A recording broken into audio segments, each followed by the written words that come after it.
Welcome to Speedweekend at Ipswich 2003. Some cracking good racing coming up over the next 2 days, including Irishman David McCall defending his National Hot Rod World Championship. I'll just talk about the hot rods though. There is John Murray, another fast Irishman, defending his 2-litre championship, and also the Super Rounds make up the trio of World Championship gold on offer here this weekend. As you can see, looking around the track, packed with cars, loads of action to come over the next 2 days, and at the end of it all, new champions may well or may not be crowned.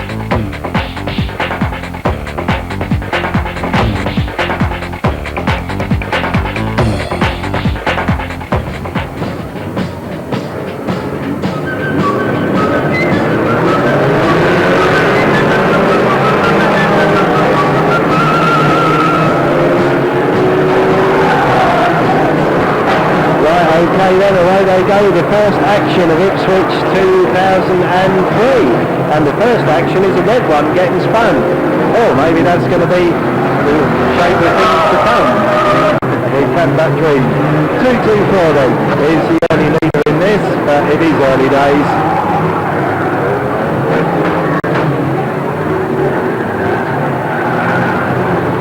Another southerner has bitten the dust on the far side in a big way, David Wild, and in car number 4, that I'm afraid is the end of him.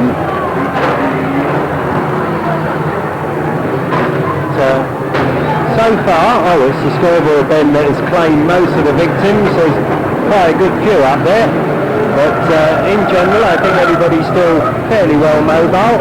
The early lead is still with 224 Dave Canham for East Anglia, and second 348 Sonny Sherwood, the Essex driver who drives for the South. Oh, we nearly lost our racing director up there on the scoreboard end, where one of the Southerners made quite a beeline for Roy.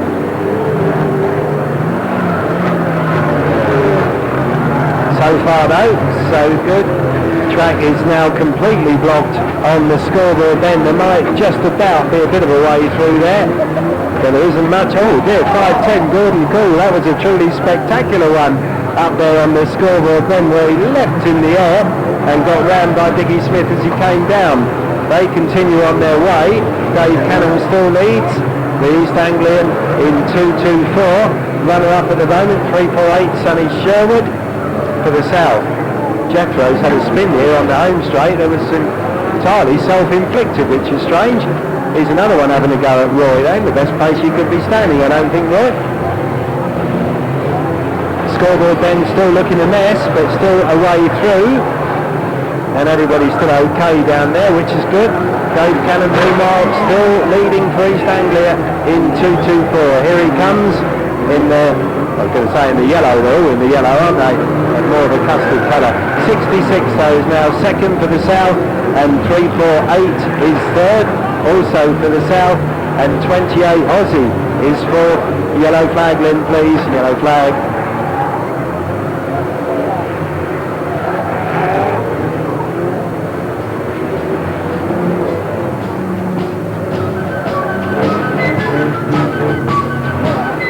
Hold on, at least get some points for the East Anglians out of this one. Here we go again.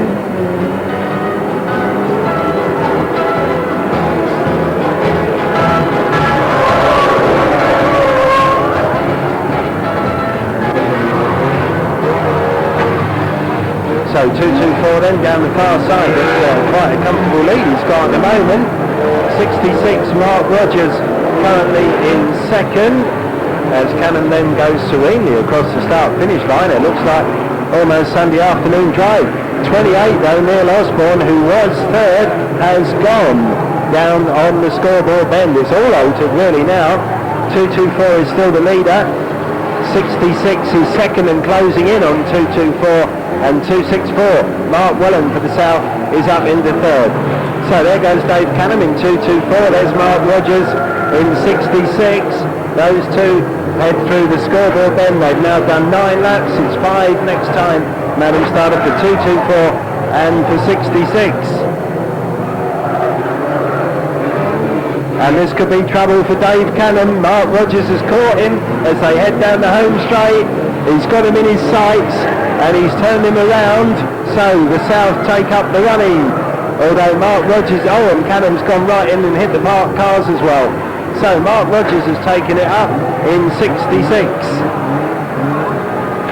for the South in the red Capri, but he's got lots of yellow cars amongst him, so if they play their cards right, he could get stopped, but Rogers isn't in the mood to... we've had a rollover as well. 97's just been over and back on all fours, over on the scoreboard bend, which is still looking a right good mess, isn't it? Meanwhile, 66 is still the leader, Mark Rogers. Second is 264, Mark Welland for the South, and third is 183, Mickey Stradwick, also for the South. So this has got a horribly familiar look to it all now. Dave Cannon's getting back out again in... Oh dear, there's been real crunch down the far side for several more, one of which was Straddy, who was in the places in 183, but his race is run as well. But at the moment, no problems at all for 66, Mark Rogers, who as well as winning the race is spinning everything out in his path. He's just got hold of Gonzo, the traitor in the camp, who comes from Hastings, but is, or near enough Brighton, and has joined the East Anglians for the day. A wise choice, my man, but I don't think there'll be a win bonus at the end of it all. So, lap to run for 66, Mark Rogers. He's got no yellow cars anywhere near him. He should be safe from here. Second is 264, Mark Welland, also for the South. And third at the moment is a long way distant. Oh, there's been another huge great pile up over on the scoreboard then, but Mark Rogers is going to take the victory, and there he is. He wins it for the South, so first bloke to them, no great surprise. There goes Mark Welland, second for the South in 264. I think Maverick at the moment is running third. He's down the far side, and this is turning into the customary red wash really, isn't it? Here comes Maverick then. No, Sonny Sherwood's now third, and then Maverick. The rest of them really are miles and miles of good. Yeah, I think we'll take the rest back as they stand, so that will do us. We'll fill up the other places from the ones that are still going. And ask you please for the red flag, Madam Starter, please.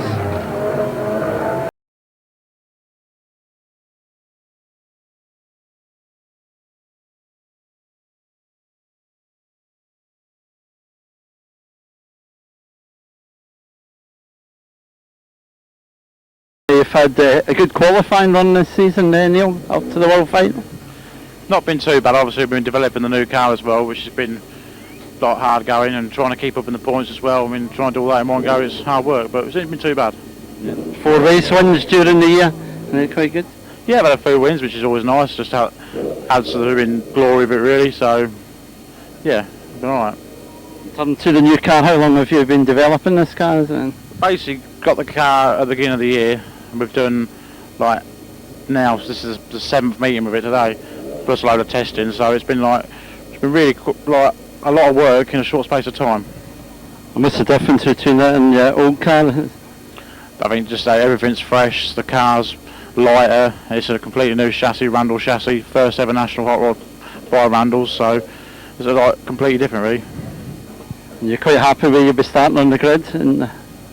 Yeah, reasonably happy. Yeah, it could have been a little bit better, but like, you just do your best, and I'm not really wanting to go around flying laps, so just like a bit more consistent, like lap after lap sort of thing. No. You think it's possible to beat those in the group ahead of you? It's always possible if they go off and my car stays on, which it should do. It really is always possible. And who do you fancy if it's not to be you for this type?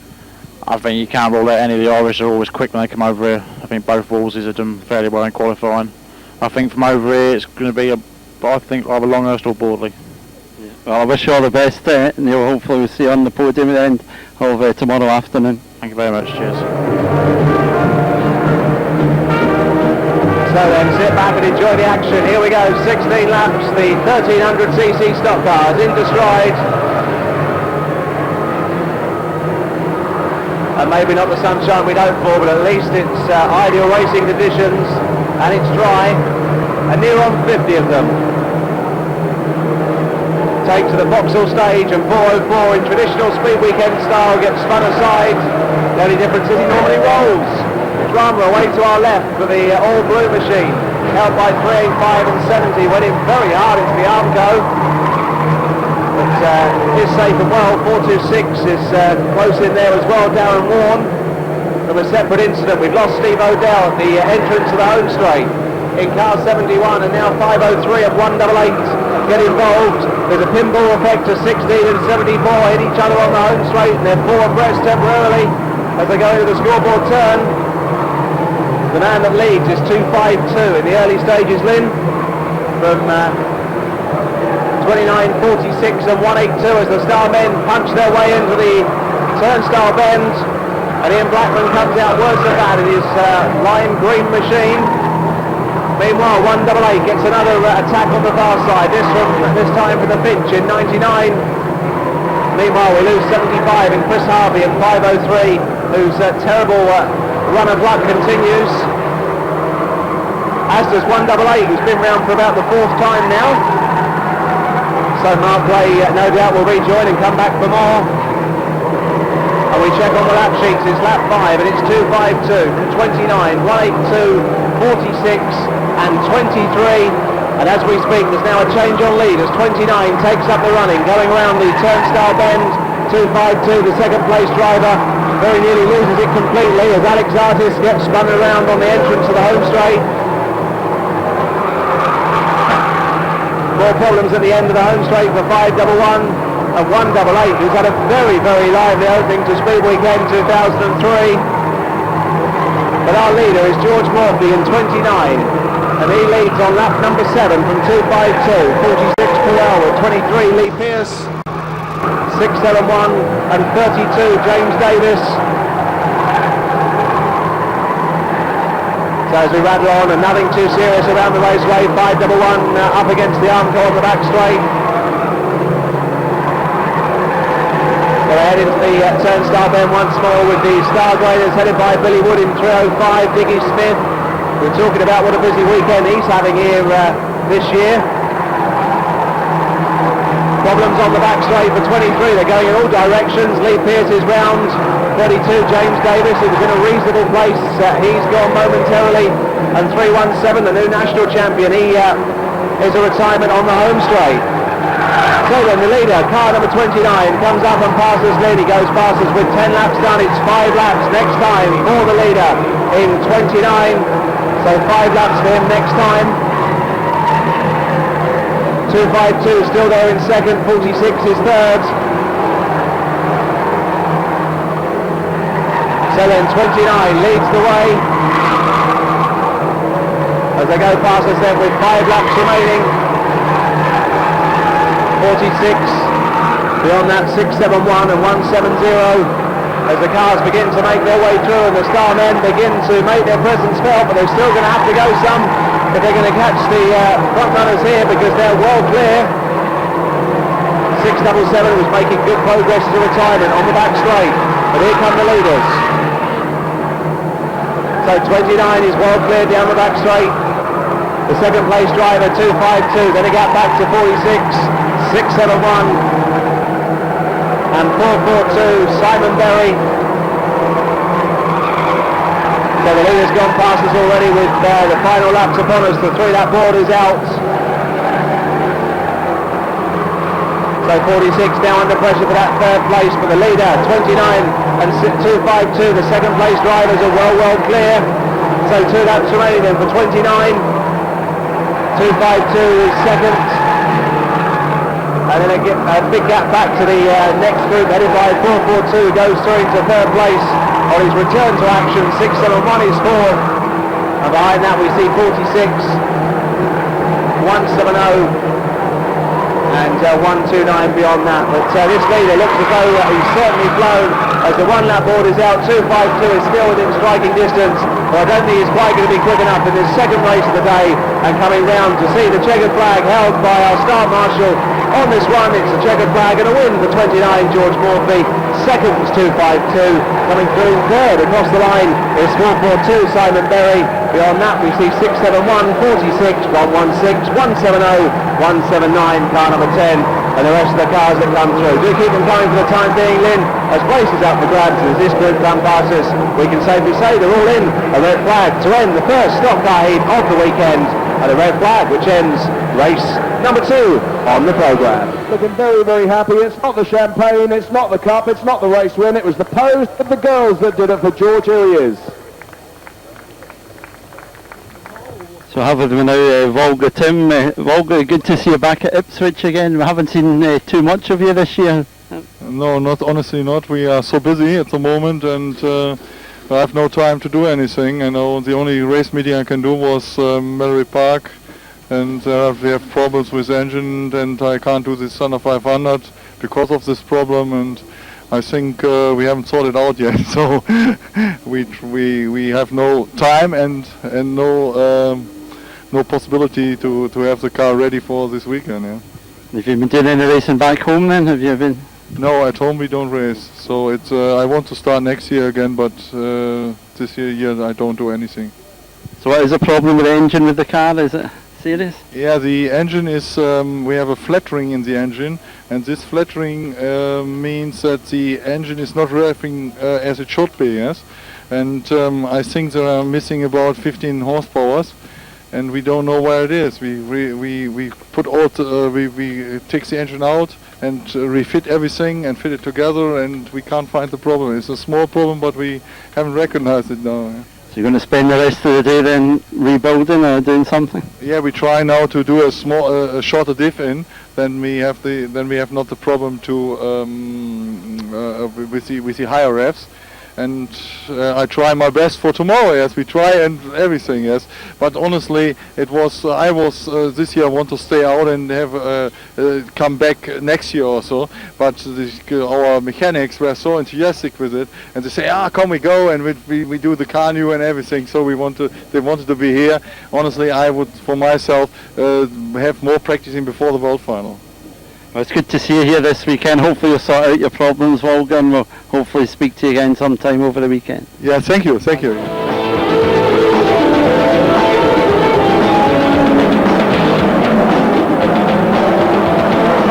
25 laps to the Vauxhall Raceway, some 33 cars out there attempting to qualify for tonight's World Championship, and some very, very big names as well. So we are away with 391, Jonathan Field, leading the early exchanges from grid 1, 72, Gary Goodswell, 115, Alan Taylor, 155, Lee Pepper, Alvin Doak, 948, and 310, Sean O'Leary, and then the man that's been posted as favourite by many to win tonight's race, 230, Dave Longhurst, who currently lies in 7th place. Car number 2 dropping back through the pack, so like Bruce Forsyth, like a knife through butter as he goes around the turnstile bends. As we always see in two-litre hot rod racing, despite the very, very big track, it's still not always easy to overtake. And we shall see over the course of the qualifying races just who the quick men are. So 391 lead, 72, 115, 155, 948 and 310. Then 230, 197. Looking to the back of the grid, and some top men there. Colin Gom in 278 and 210. Huey Wheeler. Adam Bergsford in 466. The blue flag night for 948, please. So he's shown the blue flag. Absolutely vital to keep fair and ideal racing life with so many drivers out there and so much at stake. But it's young Jonathan Field that leads the way in 391, 72, Gary Goodswell, 115, Alan Taylor, and Lee Pepper in 155, then 948, Longman up to 6th, Magden 7th, O'Leary 8th, then we see 975, and another Irishman in 933, and there's drama on the entrance of the home straight as one gets spun aside, 85 amidst a crowd of steam. Rob Singleton rejoins right in front of the leader. It just gives 391 something to think about. And we need a black cross for 944, Mr. Starter. Black cross for 944.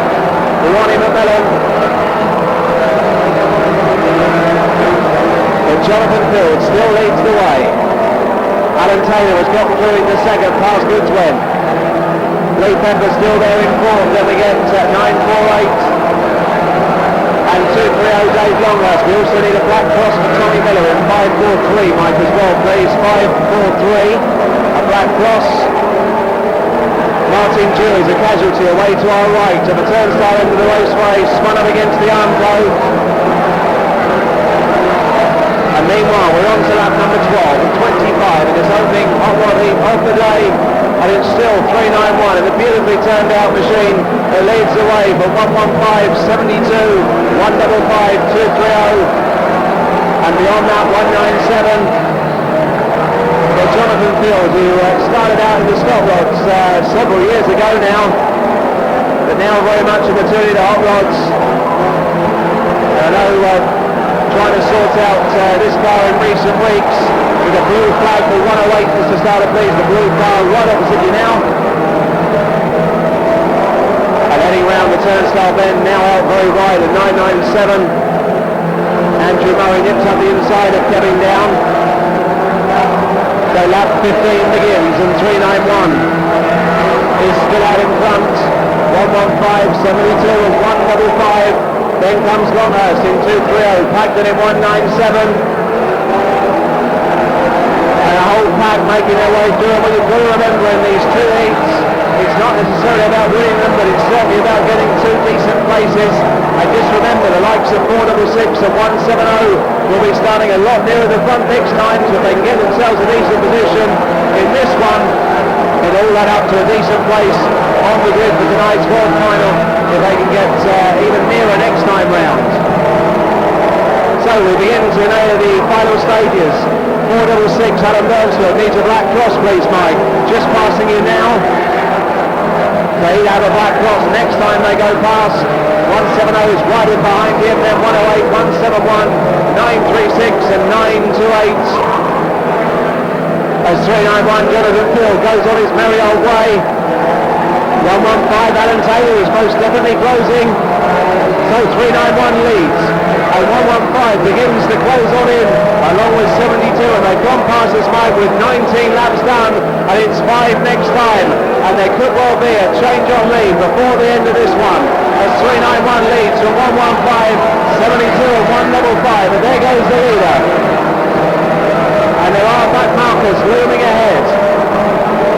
So Jonathan Field from Alan Taylor, Gary Goodswen in 72 and Lee Pepper in 155. But here come the leaders with 4 laps remaining. Goodswen, Pepper, beyond that Longman, Pagden and O'Leary as they go down the far side. Up ahead, back markers looming, Huey Weaver and 666, Graham Fulker.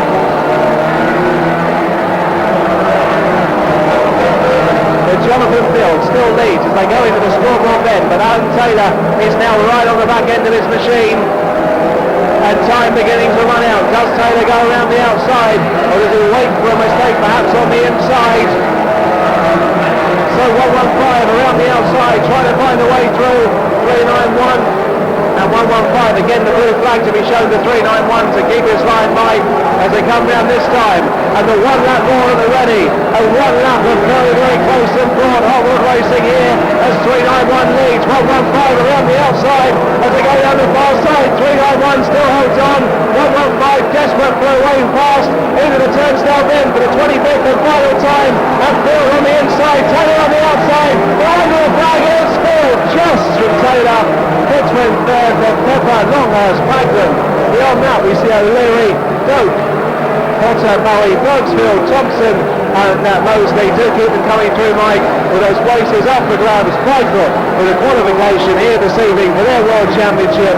As this group come through, the list is just about complete, and we look to our right, they're now all in, so we'll ask you for a red flag to end at race number 3, and it won't be any closer this weekend. A tremendous battle, but it was the man on front row, 391, who just held on for the fast finishing Alan Taylor in an absolute cracker.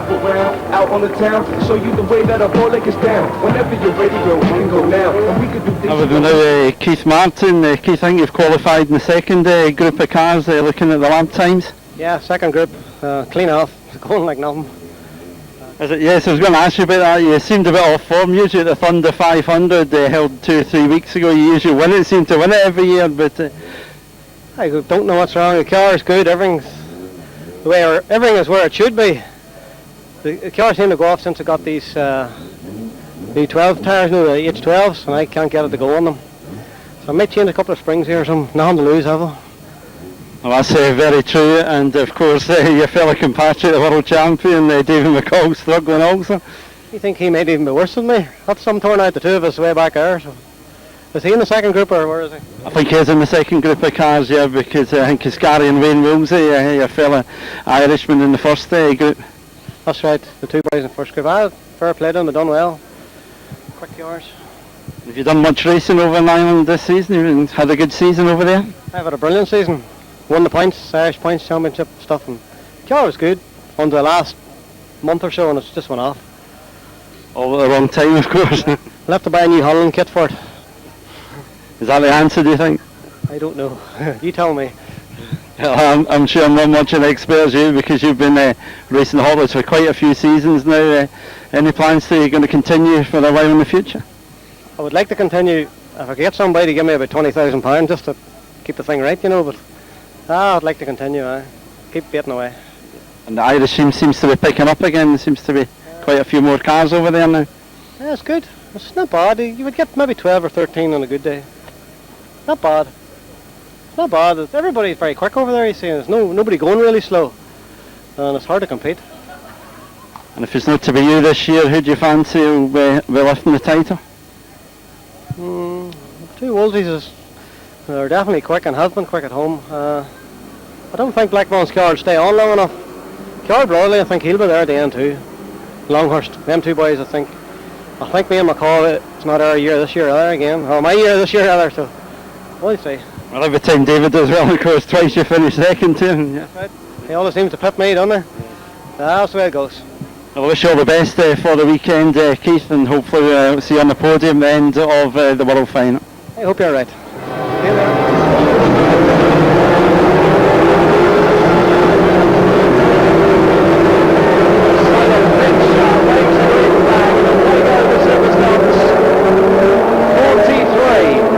On the sheet, and if that doesn't mean carnage, I don't know what will.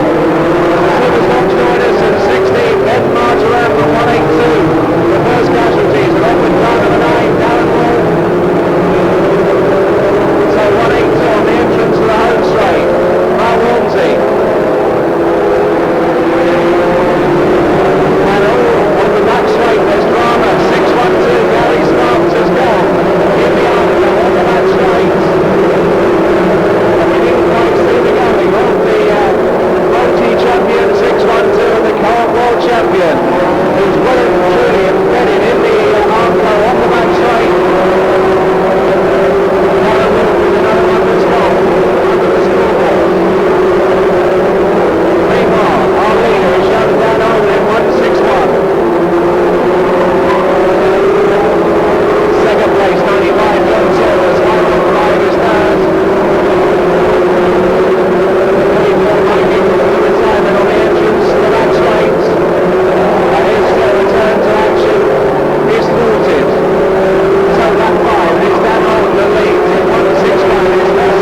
then 138, 23, 710, 95, 515, 136, 65 and 22. The rest are in. We can ask you for a red flag, Mr. Starter, to end another absolute cracking finish in the Superstocks. Lively stuff.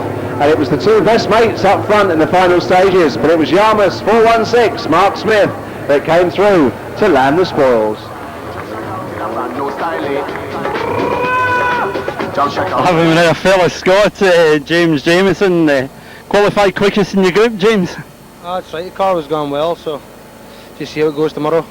And it wasn't without incident, of course. I looked for a horrible moment like you were heading into that wall. It was a bit exciting, so gets the crowd going. And of course you could have been a lot higher up the groups if it hadn't been for the last round. You could have been in the second group of cars. Were you a bit disappointed the way things ended up in the points? Well, I changed the car in the middle of the season and did a few things. Had some help from Colin White and seemed to pick my back up at the end of the season there, so it's been good. And of course it is a long trek down here from Aberdeen, doing all these rounds all the time up in Aberdeenshire. How do you manage to keep up your enthusiasm doing all the miles for it? Well, just I've got the right equipment now with the lorry and that, so it's a lot easier than what it was with the van and trailer, and just see how it goes. You see this season is more or less a learning season, your first season in it.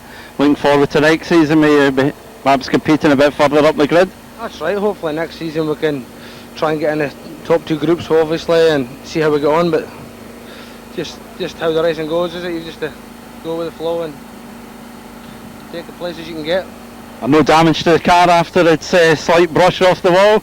Just a slight brush off the wall, as you said, so we'll just leave it as it is and hopefully it'll stay that tomorrow. Yes, I wish you all the best for tomorrow, James, and like to see you doing well here this weekend. Thank you very much, sir.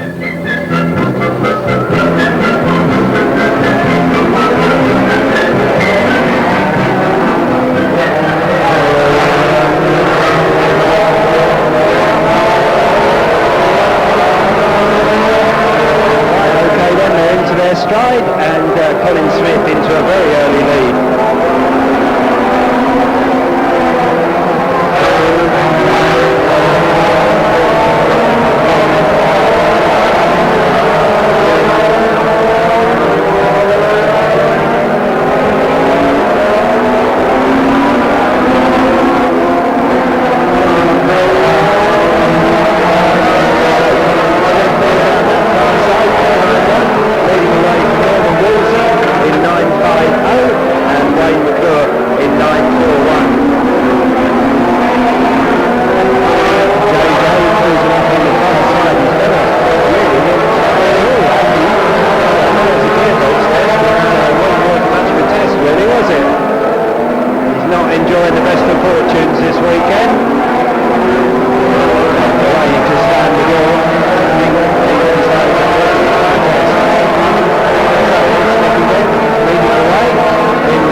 troubles up on the turnstile bend when Mark Jones slips out of position.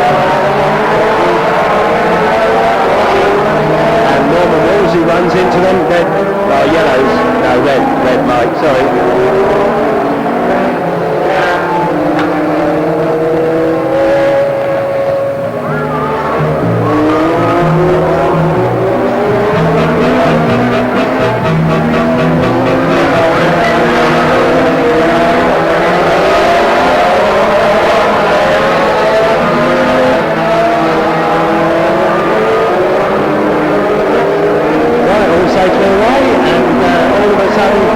Smith has got a race on his hands that he thought maybe blue flag 74, yes. Change this one, Mike.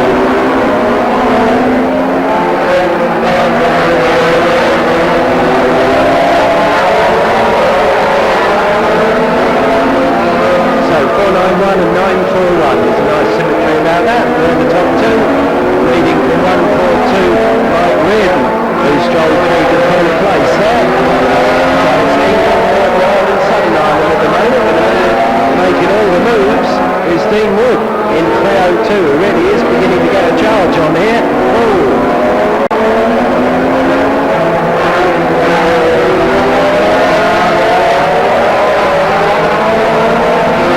So drama for 74 and 214 Tim Maybe down the home straight.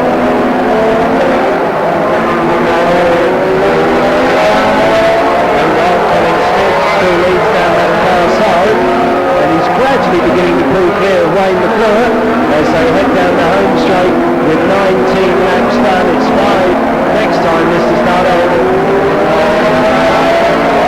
Colin Smith, who looks as though he may be taking his second consecutive victory here at Vauxhall, having run the Thunder 500.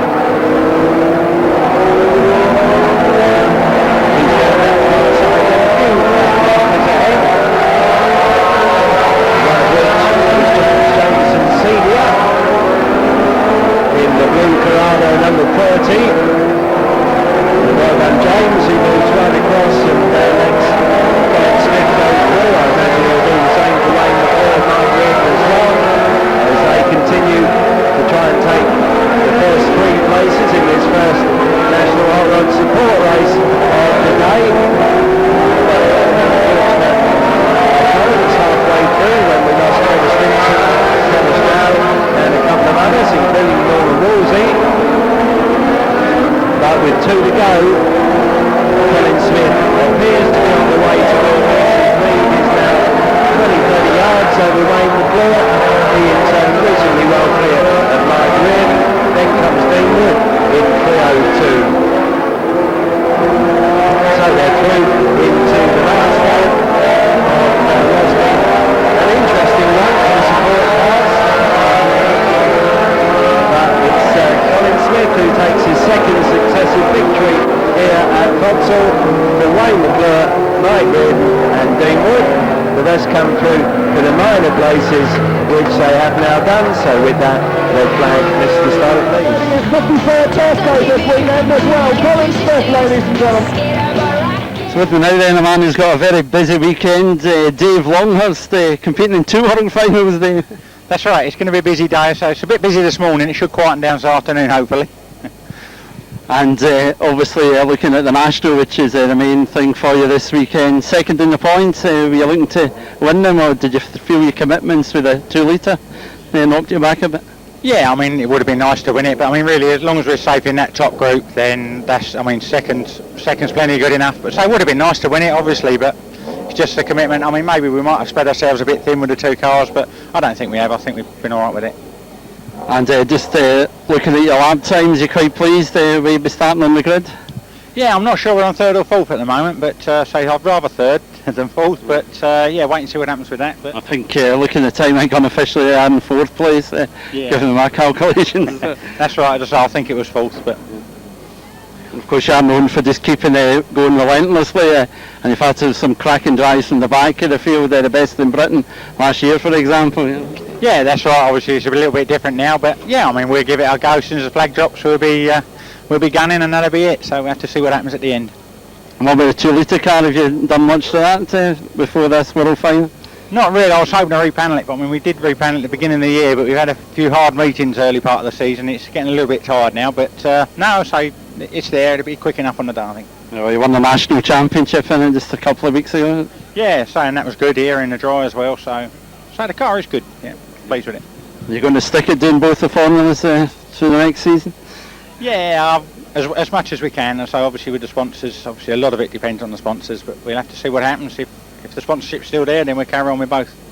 I think you'll be the most popular one. I was looking at one or two websites last night, and over half of the people were voting for you to win this championship. Well, that's always nice. So it's nice to have the public behind you, so it always helps out there as well. It's another few tenths, that is.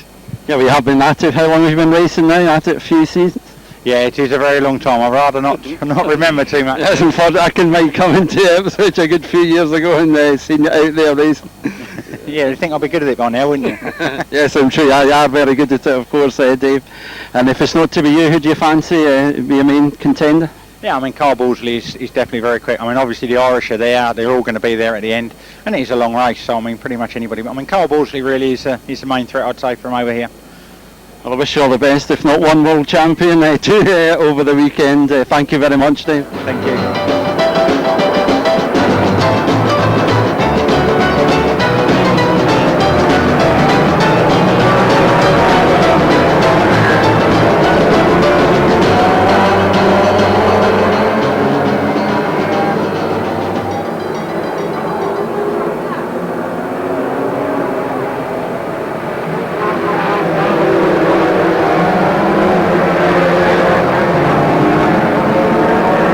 Hoping that 148's going to get safe up there on that turnstile bend. We think he's just about limped to the infield. We lost Brian Smith though in the exchanges there in 5.65. Otherwise everybody's fitting well, and we're being led by 29. Baby Phil and Mike Rumley's having a very broadside through that turnstile bend in 40.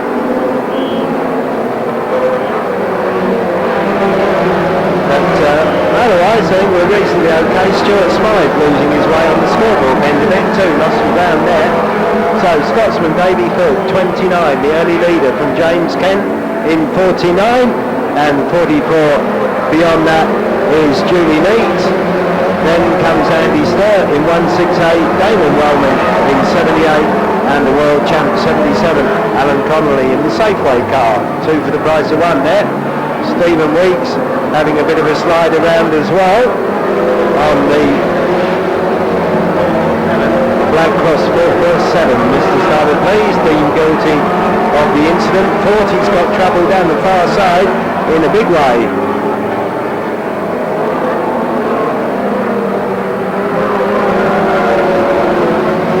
He limps it round to safety as well, parked up behind 148. Over on the turnstile bend. Sturdy's making a good progress here. So is Alan Connolly. Could be a good race between them. Maybe tomorrow. I don't think they're going to get near the front two in this one because they are well and truly clear. Davy Philp then in 29 leading the way from James Kent in 49. Then this good battle for third with 77, 299, 168 and 87. Damon Wellman retires as well in the Citroen, so 78, that pulls up.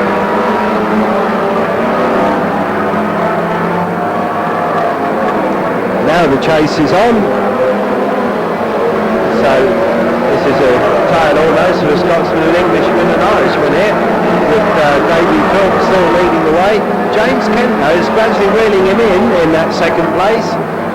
Alan Connolly, Gillian Philp and Andy Sturt are next in line, and then the lady who started on pole, Julie Neat, 44, has slipped back into 6th place.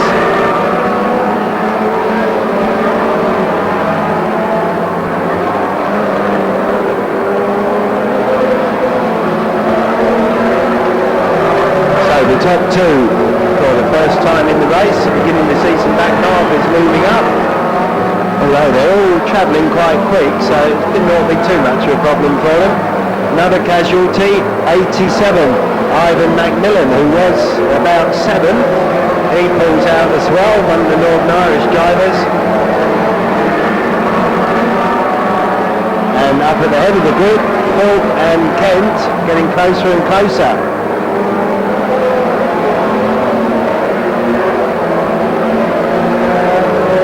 So we thought there could be a grandstand finish on this, and it's beginning to look as though there may be, because Alan Connolly's catching the pair of them up.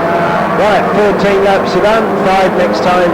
Mr. Starter for Davy Phil down the back straight in 29, and James Kent right behind him now in 49, and Connolly looming large behind the pair of them in 77, and then beyond that Gillian Phil in 299, 168. Andy Sturt, we lose the Inca race man, Paul Simpson, 852, up on the scoreboard then. Here come the top two. And the third, here comes the fourth, and the fifth, and the sixth.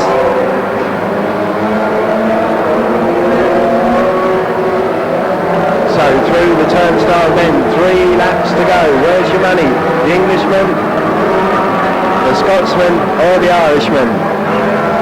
At the moment, the Scotsman has it in the shape of Davy Philp in car 29. James Kent, though, getting nearer and nearer and nearer. Is he going to have enough time to really get near enough, though? And watch out for Alan Connolly, who's getting much, much closer all the time. Don't think he can win, not in a lap and a half from here, but he's going to give them all a big fight before the end of it all. Through they go, ready to start the last lap. Then the scoreboard then, Connolly is getting after Kent for that second place, but I think Kent may just stave him off, but that could be nip and tuck across the line, but it's going to be victory to the Scotsman. Here he comes then, Davy Phil in 29, ahead of James Kent, Alan Connolly, and then Gillian Phil, Andy Sturt and Stuart Smythe. They have the next places, although Stuart Smythe did have a black cross along the way.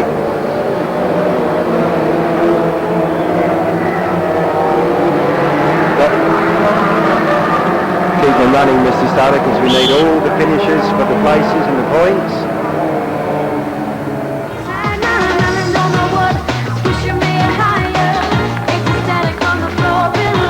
That was my now Tom Casey, who won the national points in Southern Ireland. Tom, a bit of controversy was about that?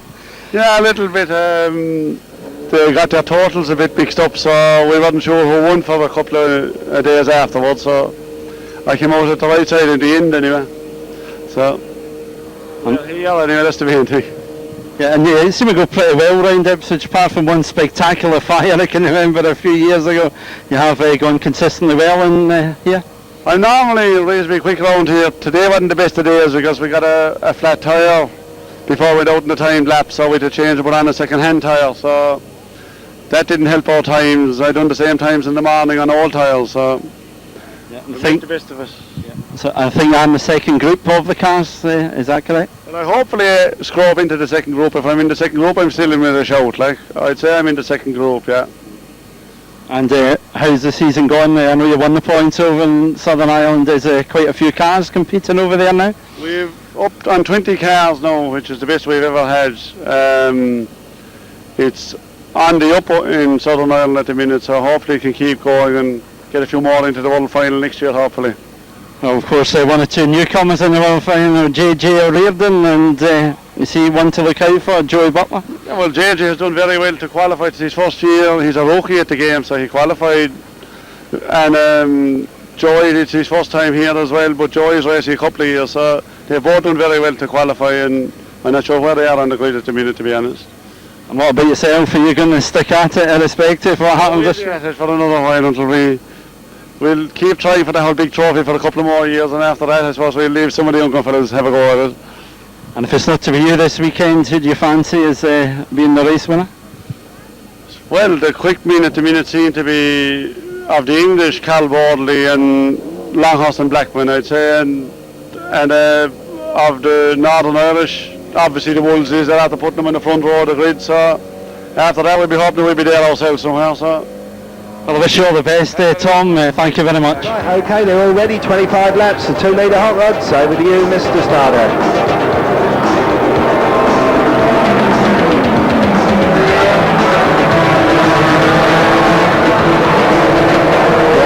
Troubles on the back straight for Steve Thompson and Colin Gong.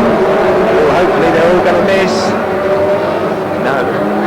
Reds, Mr. Starter.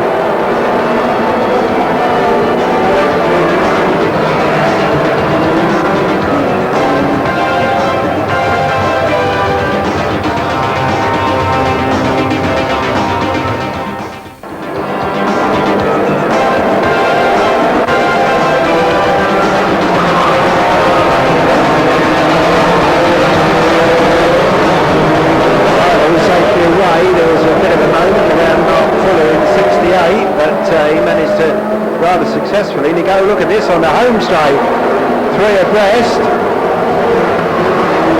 and it could be the world champion John Murray who emerge with the lead it is. Level 6 is given defensive with the out as he went. Colin Gom's got stuck on the outside, but they all managed to get through.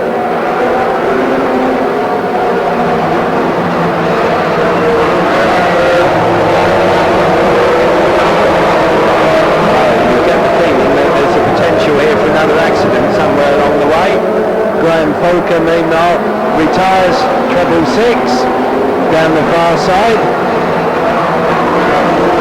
Stuart McLeod has a slide off and back he comes, and all this is trouble on the scoreboard then. Oh dear, Martin June, he gets ran by the last car. Stuart McLeod in 113. They may get safe.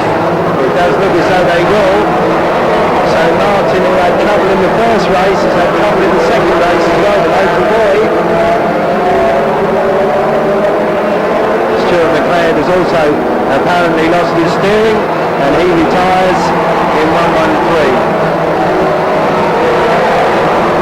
Otherwise, quite a good race brewing up here, 970 and 466, here they come, heading down the home straight, John Murray and Alan Birksfield, and as they go through the scoreboard then, Birksfield, has he got it? Hasn't he got it? It's very, very tight. Murray eventually though has to give the ground, so they're first and second. Following that, another one of the Irish cars, Ronnie McMillan in 944, and then Huey Weaver in 210.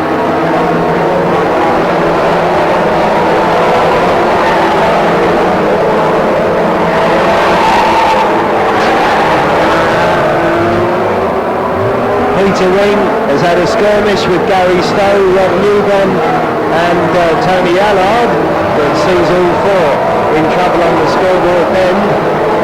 We think they're all going to move, so the race continues with Birksfield leading from Murray, Macmillan, Weaver and Hitch.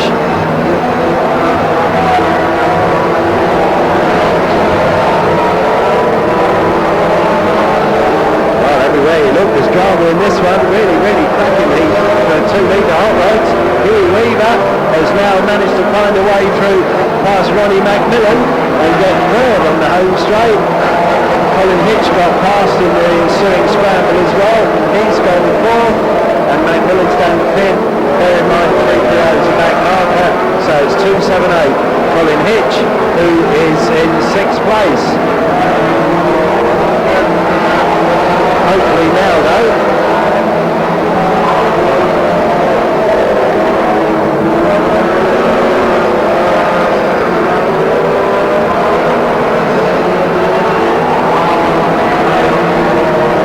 So Alan Birksfield down the far side in the Starlet, lap 13, halfway through this race, which has been certainly eventful. World champion John Murray in 2nd, but about to be reeled in by Huey Weaver in 210, then 172 Colin Hitch and the watching brief in 4th.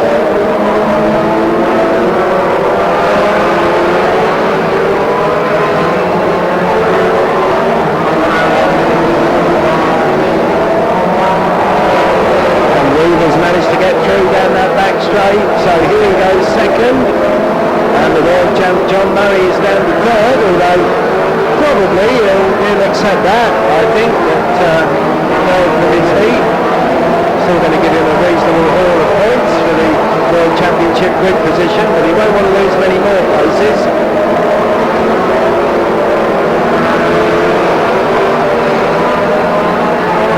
So Alan Birksfield then down that far side, back markers ahead.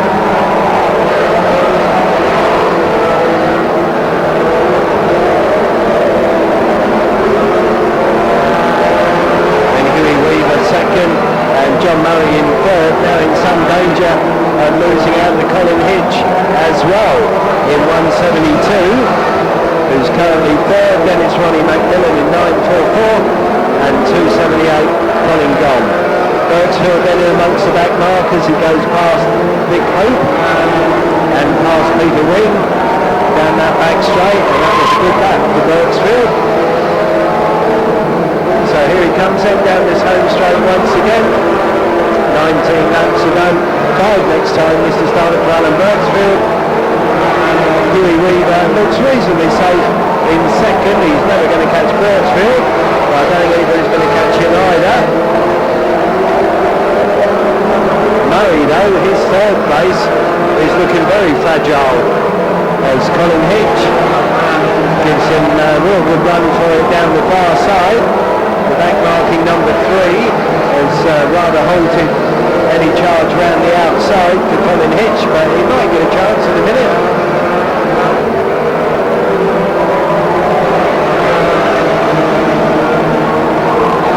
466 meanwhile continues on his way, 3 laps to go, and this is in the bag. Huey is there for second in 210, and then the dicing duo 970 and 172.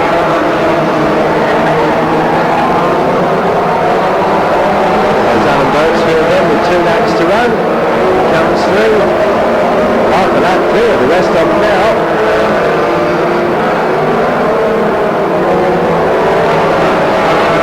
So Birksfield then through the turnstile bend in 466, Huey Weaver in 210, the only one within striking distance, and then this real race long tussle really between Murray and Hitch as they head through the scoreboard then for the last time. I think they'll stay in that order. They've no doubt at all about the winner. Here he comes in. Alan Birksfield, well done to him. The good second for Huey, and then the world champ John Murray. Well, it's third. He probably would have liked to have gone a bit quicker than that, but anyway, he got third ahead of Colin Hitch, Ronnie McMillan, and 278 Colin Gom. Keep them coming, Mike, with all their points and their places and everything else.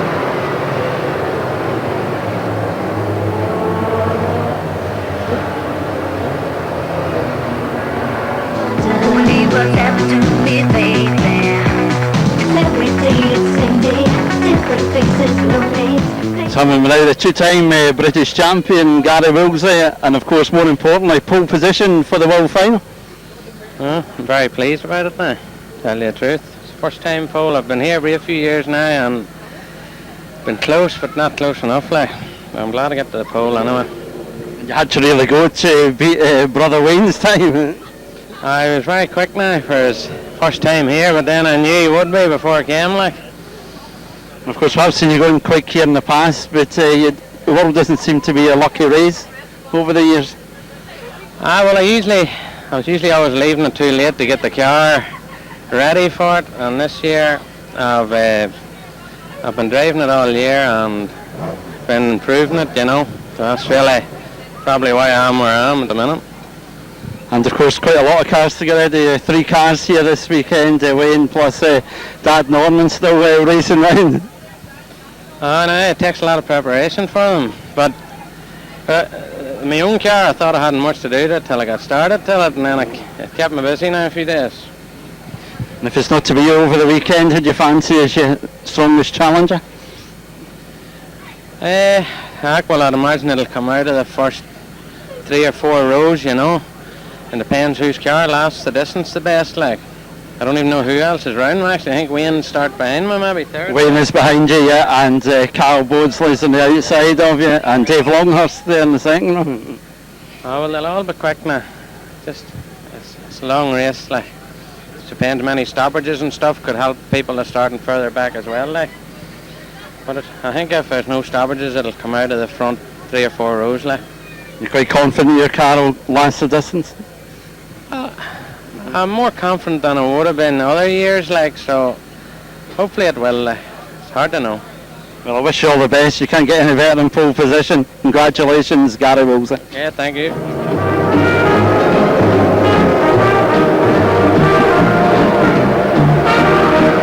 So then away we go then, 16 laps on the raceway, the stock cars into stride once more, and drama away to our left, the 2 lime green, they obviously don't like that colour. The first casualties under the scoreboard, Ian Blackman and Stuart McDonald, but nothing too serious. The winner of the first race of the afternoon gets spun aside, they're going in all directions, there's a roll over here, and there'll be a red, Chris off please, red flag straight away in the interest of safety. And drama on the home straight for car number 99, Gary Fitch, who was very gently up and over, but in a very, very vulnerable position.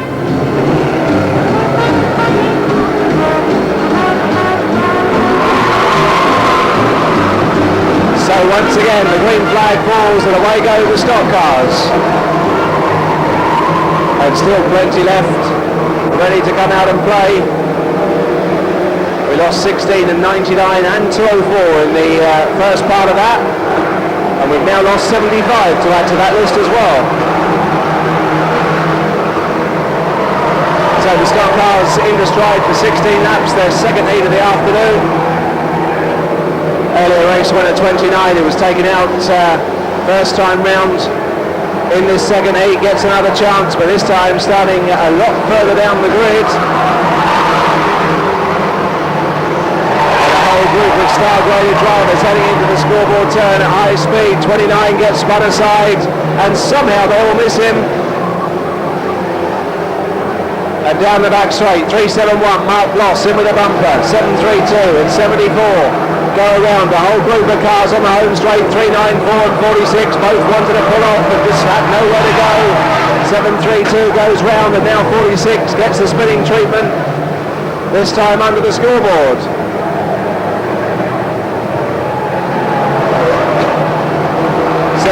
Rejoins on the far side. Well, having said that, Neil pulls to the speedway once more as 442 goes spinning round. This time courtesy of Mark Glenister at 170. The lead is still with 252 incidentally, as car number 7 gets spun aside here on the home straight, Gary Fincham. And wherever you look, the stock cars are racing at full speed. 13 against the Armco, away to our right.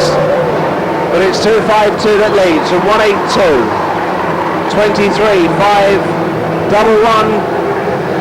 194 Cecil, who's had an eventful afternoon so far. He goes into the 13 car. So we lose 8 here on the home straight. Mark Bloss, a casualty at the end of the home straight as well. 101 also gets involved in that melee away at the turnstile end of the raceway, and 23 is now gone. So 252 still leads. Tim Belcher from Alex Artis in 182, 58 is third, 32 is fourth, then 511, 3, and car 71. So our leader down the back straight, 252 in the all yellow machine. Heading round the turn, 182 is the second place driver. Then a big gap back to 58, Keith Stone, and 32, James Davis. 355 gets spun around on the back straight, not in the best of places, but he manages to move that.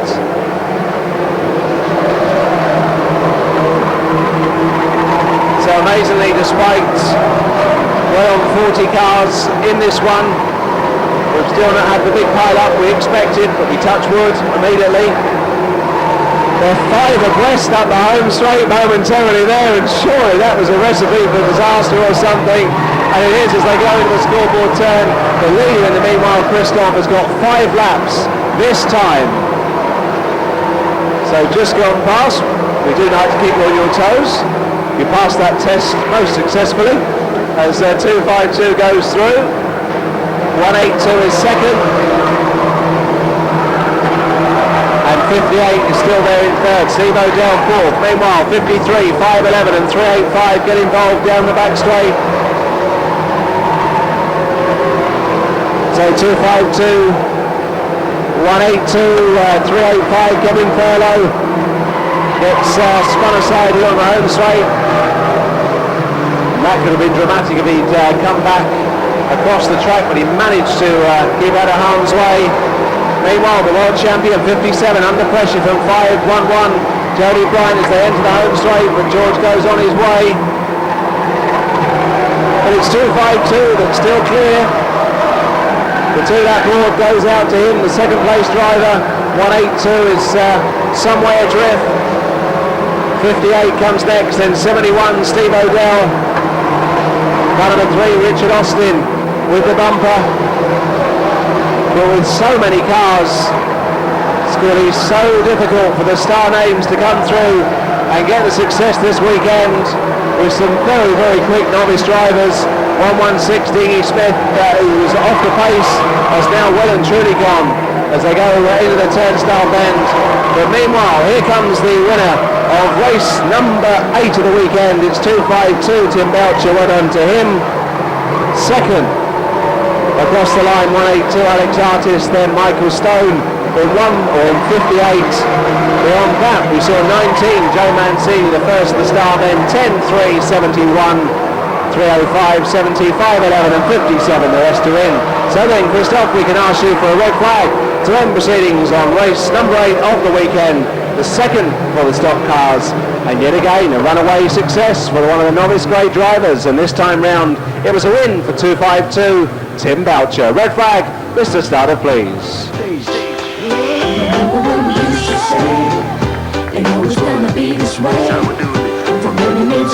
Ladies and gentlemen, here he is, give him a cheer. So I'm now Andy Stewart. You won a personal battle today to get in the first group of cars beating the fastest time of Lee Patterson. Yeah, I was quite happy to get in that group, but Lee's not in a bad place really. He's on the inside, so it doesn't really matter. I'm on the outside. I was a bit disappointed really because in practice my car was actually quicker than it was in lap times, so I messed up a bit really, you could say.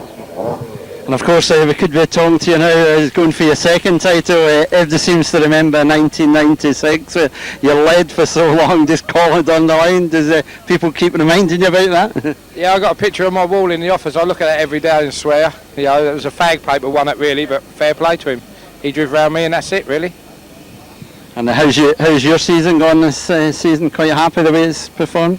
Yeah, I've got a new car today and it's okay, yeah, it's good. But we had a lot of crashes and it's been a good season really, hard. I've managed to stay in the top group, so that's all I'm worried about really. And how is the new car compared to it? Have you done much practicing with it? Yeah, I was here press day and I've had a couple of days out in Northampton, and believe it or not I went to Swaffham the other day and that was quite good for, first time having to go around there in the hot rods. So I don't know why the hot rods don't really go there really, because the track's half decent. That's right, it's quite a few tracks now the hot rods don't go to. Do you think it could be broadened out a bit? There could be more tracks go and pay visit to? Definitely, yeah. I don't see why we should have to keep going to Hendersfield every other week. Why we can't go to other tracks and do something different. Yeah. So you're planning on visiting Scotland this year then? I would see after Sunday, see what happens on Sunday. Just to see what happens and go from there really. Do you think you've got a chance of winning from where you are in the grid?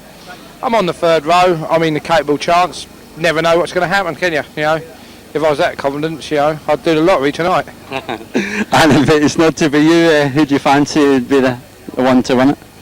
I think Wolsey's will be there or thereabouts, but I think their cars are known to go off a little bit. I think Blackman will be there. Longan's always there. Borsley's there. Could be anybody. Yeah. Could be somebody from a long way down the grid. You never know what's going to happen in the first 10 laps, do you?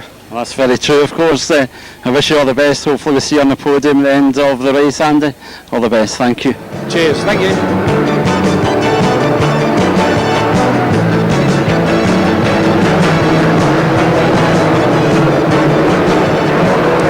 Away they go, and oh dear, trouble for Diggy Smith up on the scoreboard then. He's had trouble, he himself lost it there, and he's lost a lot of ground as well. Brian's Daniel Smith ran into him, and we've also lost Kevin Head, number 360, fairly early on. although he's coming back. Right, we've got the full complement again of the race being led by 448 Gary Farrington from 359 Jeff Bowen.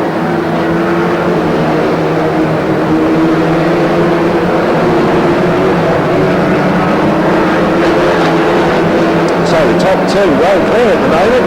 501 Lloyd Wellham is up into third,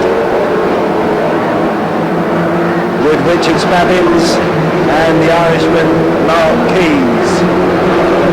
And there could be a change on lead as Bowen goes for it round the outside of Farrington, and Jeff Bowen, 359, hasn't raced for a few months.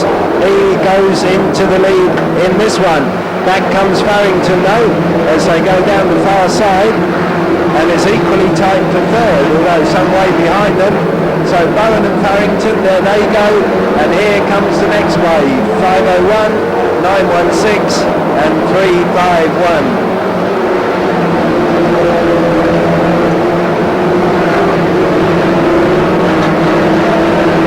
So Jeff Bowen, banger star of course, of great note, leading the way from Gary Farrington. Then the Irishman, 916 Mark Keys. Then it's Richard Spabbins in 351, 501 Lloyd Wenham, and 45 the Minka race Mark Edwards.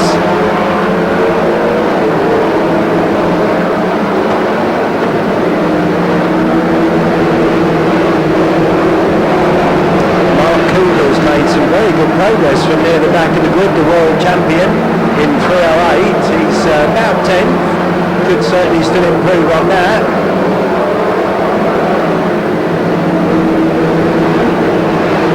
And Diggy Smith has also made some progress after his first lap spill in 416. He's not going to make top 10, I don't think, but I think he'll be far off it.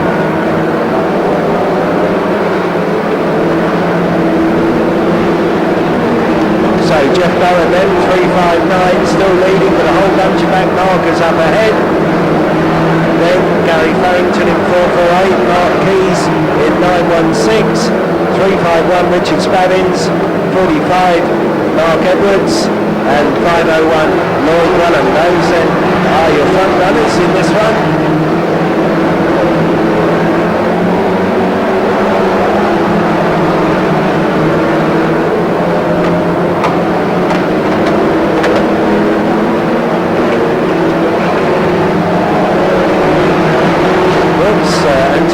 Having a moment here on the home straight. That was a very nice pirouette actually, but he probably was the only one who didn't appreciate it. Drama, big drama up on the turnstile bend. There's half a dozen gone piling in over there. Diggy's in there, Mick Farrer's in there, Kevin Swan is in there. So that has certainly caused a bit of a rumpus as Bowen meanwhile continues on his way in 359. So here comes Jeffrey, heading down the home straight, and with that 14 laps are done, it's 5 next time, Madam Starter. Well, very often I say that to you at Ipswich, is it? So, Diggy's out, 416, he managed to get out of the wall, but he's out of the race as well. Farrer also out of the race, so is Bob Wilmer, so is Mark Flood, so is Kevin Swan, so is Kevin Avery. The rest though, they race on with Jeff Bowen leading it. Second though now is the Irishman making very, very good progress. 916 Mark Keys, he's looking very good indeed.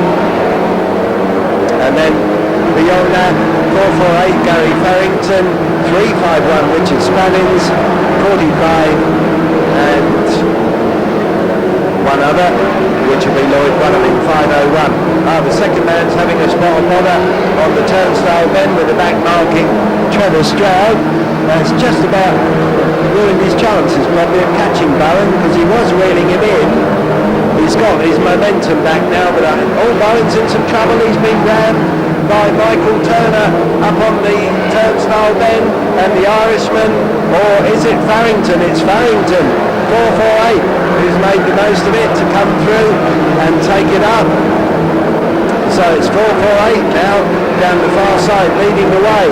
916, Mark Keys though, is closing in. No. So they all head down towards the scoreboard then with a lap to go. And down the far side, will it be Farrington? Will it be Mark Keys on his first visit? 448 and 916. Here they come then up to the line. Farrington does it. Keys is second. Spabbins is third. And then comes Mark Flood, Jeff Bowen, and the others for the minor places. You see how I've done without you, thought that I could be long. Never thought that you could be so. With them now, Carl Bordsley, the fastest qualifier of the English cars today. Yeah, fastest English, not quite quick enough though. But yeah, we're on the front row, so that'll do me. Of course, you came in very well at the Thunder 500 round, just shedding the wheel, costing you a victory. Yeah, well, there's a diff that went, cost us that one, but yeah, I think we were quick enough on the day, and we've actually made quite a few improvements since then and got the car a bit quicker than that, so yeah, we should be alright. You're putting in some good times at press day from all accounts. Yeah, well, that's what we're doing. We're just having a bit of a play with the car at press day, and sort of some things worked, some things didn't. Like I say, the car was just a little bit quicker. Maybe you went the wrong way with qualifying, just put a bit too much grip in the back of the car, just bogged it down a bit too much. But yeah, like I say, we're happy with front row, so that'll do for the time being. Quite a bit of work going on here, looking at the car, making one or two adjustments before the race tomorrow. Yeah, always set the car up slightly different to make it last 75 laps. It's no good being really quick for the first 50 and then falling apart, after that. So the car will do 75, and hopefully we'll be there at the end. You are known for Mr. Consistency. You have had good places the last 3 years in this race. Yeah, we've had 3 good places, but we're not after second, so we'll start second, but I don't think we'll finish there. And you quite like Ipswich as a track? You seem to have your best was obviously Hennisford National Championships a couple of years ago. Yeah, that was in the old car. This car is completely different to the old one. It's a lot better here. Probably just as good at Hennisford now. It wasn't at the start, but it is now. Yeah, I don't mind this track at all. It's only 5 minutes from my doorstep as well, so I get to have a lane in the morning as well. Well, that's always a handy thing, and of course, looking at pictures of you in the local press, taking a keen interest in your car over the last week. Yeah, they always come along and do a few photos, and plaster my name everywhere and the company's name everywhere. So yes, it's all good. And if it's not to be you from your position, who do you fancy your main contender? Well, obviously I've got an Irish sort of 1-2 on the inside of me, so we'll have to see what they do at the start. After that, bed the car in for the first 20 laps, and then we'll take off after there. So you're not planning on making a go for it right from the word go to get into the lead? You never know. We'll wait and see. So we'll see what happens. Yeah, hopefully you will continue your good success here at the World Final. We'll see you on the podium hopefully tomorrow afternoon. Yep, top step I hope. Thank you very much. We'll see. Thank you.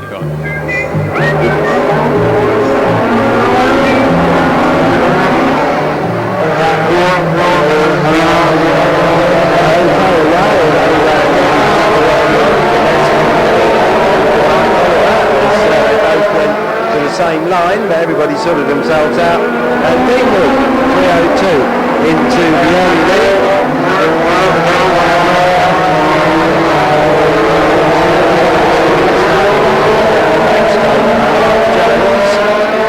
He's got back in.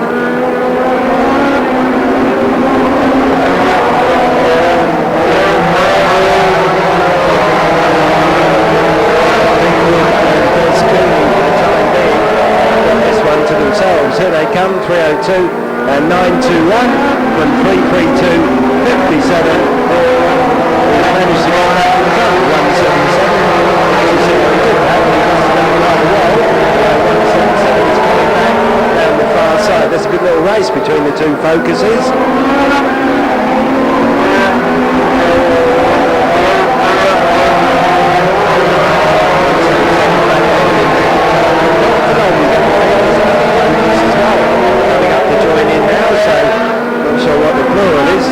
Focuses, I suppose. Hang on, all in a row. It's an exhibition that leads the way. Driving the excellent machine.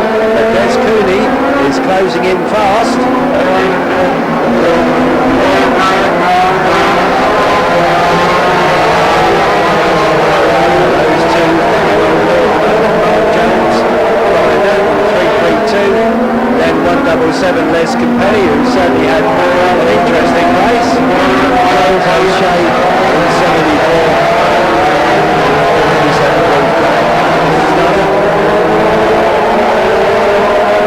He's now being passed by 491. Colin Smith, who's made some really very good progress from near the back of the grid.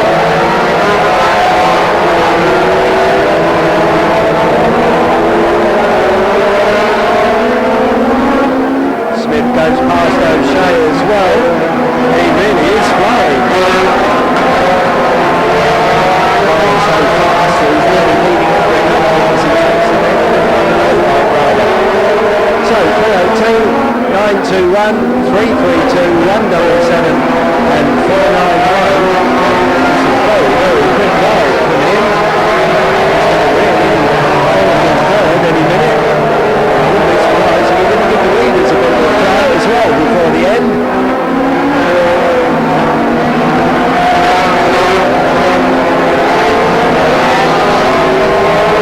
So Smith then, Benny and Jones as they head through the turnstile bend and down this home straight.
You must be pretty proud of the youngster out there. He's doing pretty good as well.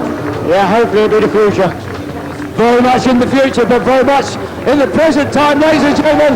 Let's hear it for a fabulous drive that time round from Dean Ward. So we're now twice points champion, English points champion, Malcolm Blackman. Must be pleased the way the season's gone, Malcolm. Yeah, everything's good, yeah, we're alright. It's not too bad. And it's all down to consistency winning these points, is it? Or it's hard from the back of the grid?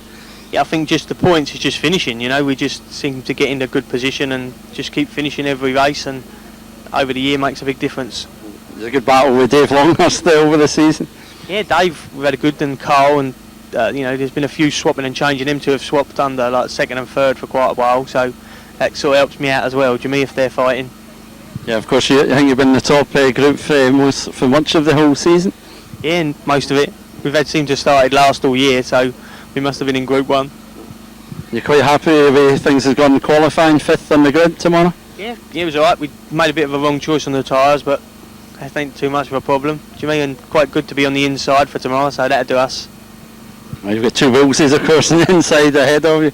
Yeah, I think that's going to be Carl's problem now. You know, Carl's stuck on the outside and he is super fast, but at the end of the day, he's still got the two brothers, which, you know, that's going to be the decider, I think. You're quite enjoying the Nationals better. I have seen you here, of course, in the 2 litre rods, and I remember you racing stock cars way back in that time. Yeah, these are good. You know, the buzz you get in this, you just can't get in the other formulas, do you mean? You know, they're so fast, and the racing, like, you know, when we've been racing at Ennisford, we're having like 34 cars in a final, and it's good racing, do you mean? What speeds are you doing round there? I don't know. I wouldn't know. Yeah. It must be close on 80 mile an hour, I suppose, do you mean? Good stuff then from you. All good, yeah. And if it's not to be you this weekend, who do you fancy as the winner? Doesn't really matter. I would, you know, I'd like to see Dave, but obviously, you know, he puts a lot of effort in, Carl does. You know, I don't think you can still count David McCall out yet, do you mean? Just because he wasn't very good on lap times, but he normally comes good in the race. Well, I think he's a way back in the third group of cars, a long way to come. The weather is yet, do we? You know, he's always fast. I wish you all the best. Hopefully we'll see you on the podium tomorrow afternoon. Thank you very much, Malcolm. Mate, thank you.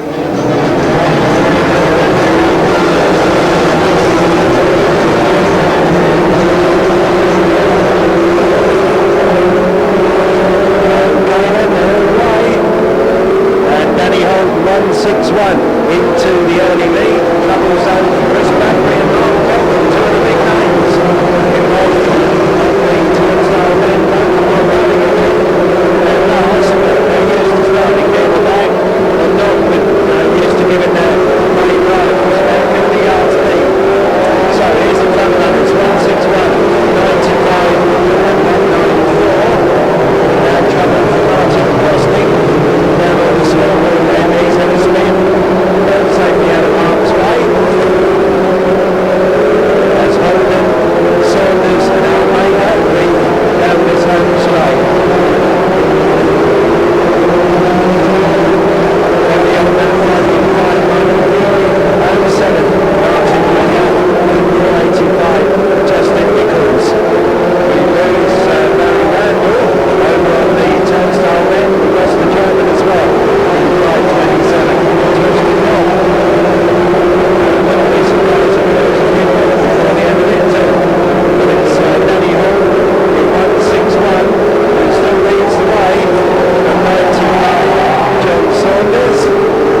So that's it. They are all done. So with that red flag, Mr. Starter, please. When you see how I've done without you, thought that I could be long. Never thought that you could be so. So now JJ O'Riordan been tipped for big things in hot rod circles. I don't know about that. I suppose we had a good year to qualify in our first year out of Tipperary. We just got the car and it's great to qualify in our first year. Yeah, we finished third in the Irish points, so we can't complain too much. And is this your first attempt to race? Did you race anything before nationals? Nothing at all. No, we raced bikes and I had a bad fall a couple of years ago, and then we just said last year we'd buy a national and jump in, and off we went.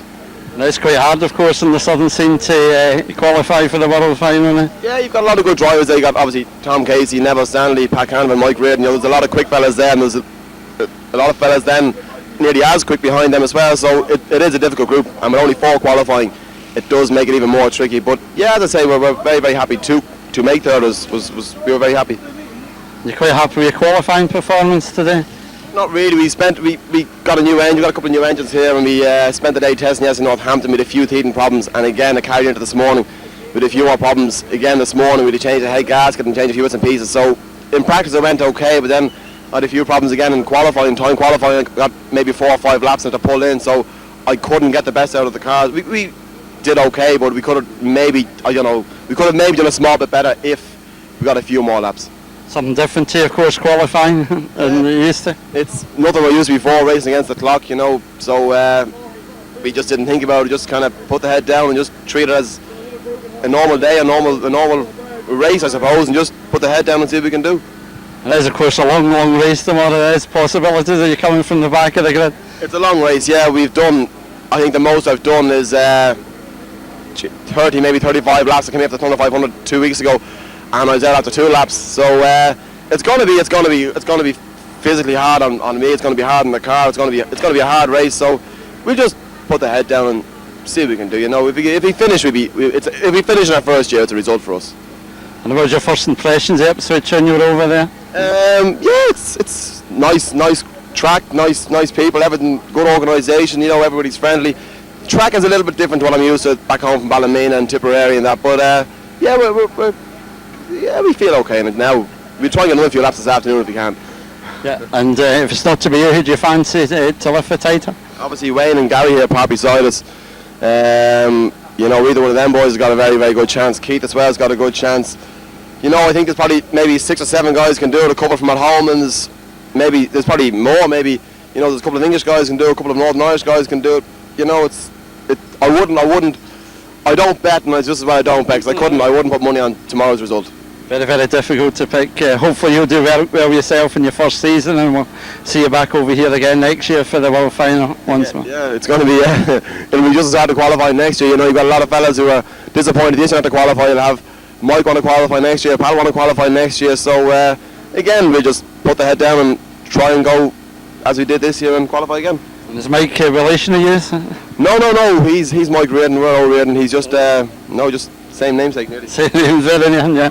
Well done on your qualifying performance, and all the best in the big race tomorrow. Cheers, thanks. Right, sadly that will have to be a black flag for 56. We know he was having trouble with the oil breather earlier on, but sadly Dave Drew will have to pass on this one. And that is a great shame. The last thing in the world we want to see is someone come out just after the rolling laps, the warm-up laps, but inevitably that is going to be the case. Oh, what a great shame, great shame. Nonetheless, the World Championship goes on. It ain't going to be Dave, I don't think, that wins it, which is a great shame. But there we are, the warming up laps are done. The tyres have been scrubbed, the drivers are full of anticipation. So, Speed Weekend 2003, stand by for the National Super Rod Championship of the World. This is Speed Weekend from Speedworth International with the National Super Rod World Championship. This is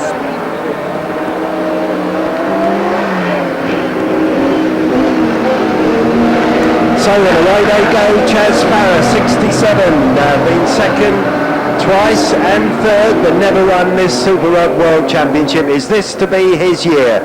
Beyond that, Dave Roberts and Hoss Parry, who has won it before. got a feeling Nick Farrer could be the man to watch maybe from down the field in 3-1-4, and the Capri, well, he got fourth when we last had the World Final here. It wasn't on Speed Weekend, but it was a couple of 3 years ago maybe. Joe Featherstone, don't rule it out. It's a long race, 35 laps, and at the moment Chaz Farrer has a fairly comfortable lead over Dave Roberts and Hoss Parry.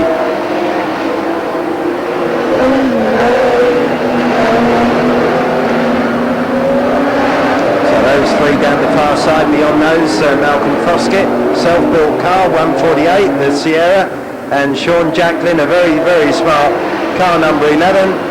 And then 184, Gary Burns following that. Did you hear that, Lynn? Oh, well, it was blue flag for car number 85. I thought you got big ears there for a moment. So, Chaz Farrer, 67, beginning to pull clear down the far side in this strange-looking car, half Grand National Coupe. There's a change on second though, where Hoss Parry has gone through on the inside of Dave Roberts, so 112 moves through to second, and if anybody is going to catch Farrer, then Parry is the man. There's no doubt at all about that. He is very, very quick and very experienced with these big cars. The two men that I thought might just make a bit of a charge from the back, Del Featherstone and Nick Farrer, sadly both right at the very back at the moment, although if they could get past 85, who's not proving all that cooperative, then maybe they might have a chance. In the end, Del does get through in 76, gets a little bit twitchy as he went by, but nevertheless he's by. Now look what's happening at the front of the grid. Hoss Parry is catching Chaz Farrer as they head down that back straight. Then 92 Dave Roberts in third, and then 148 Malcolm Foskett, 11 Sean Jacklin, 184 is Gary Burns. Richard Bolton, he comes next in 23, first go for him in the Super Rods. Now look at the gap between first and second, it's down to no more than a length, so the chase is well and truly joined. And they're on lap 16 of 35, so just getting up towards halfway in this Super Rod Championship of the World 2003. Waved yellows, Madam Starter, please, with debris on the track on the far side.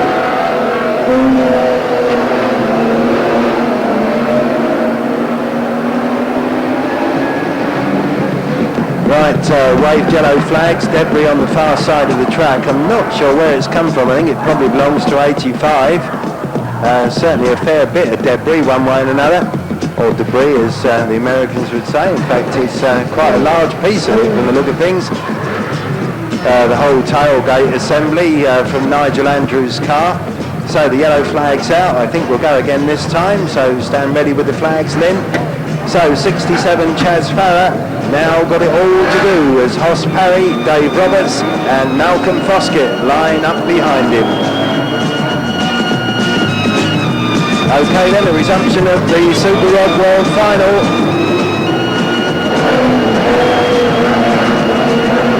And down the far side, Chaz then.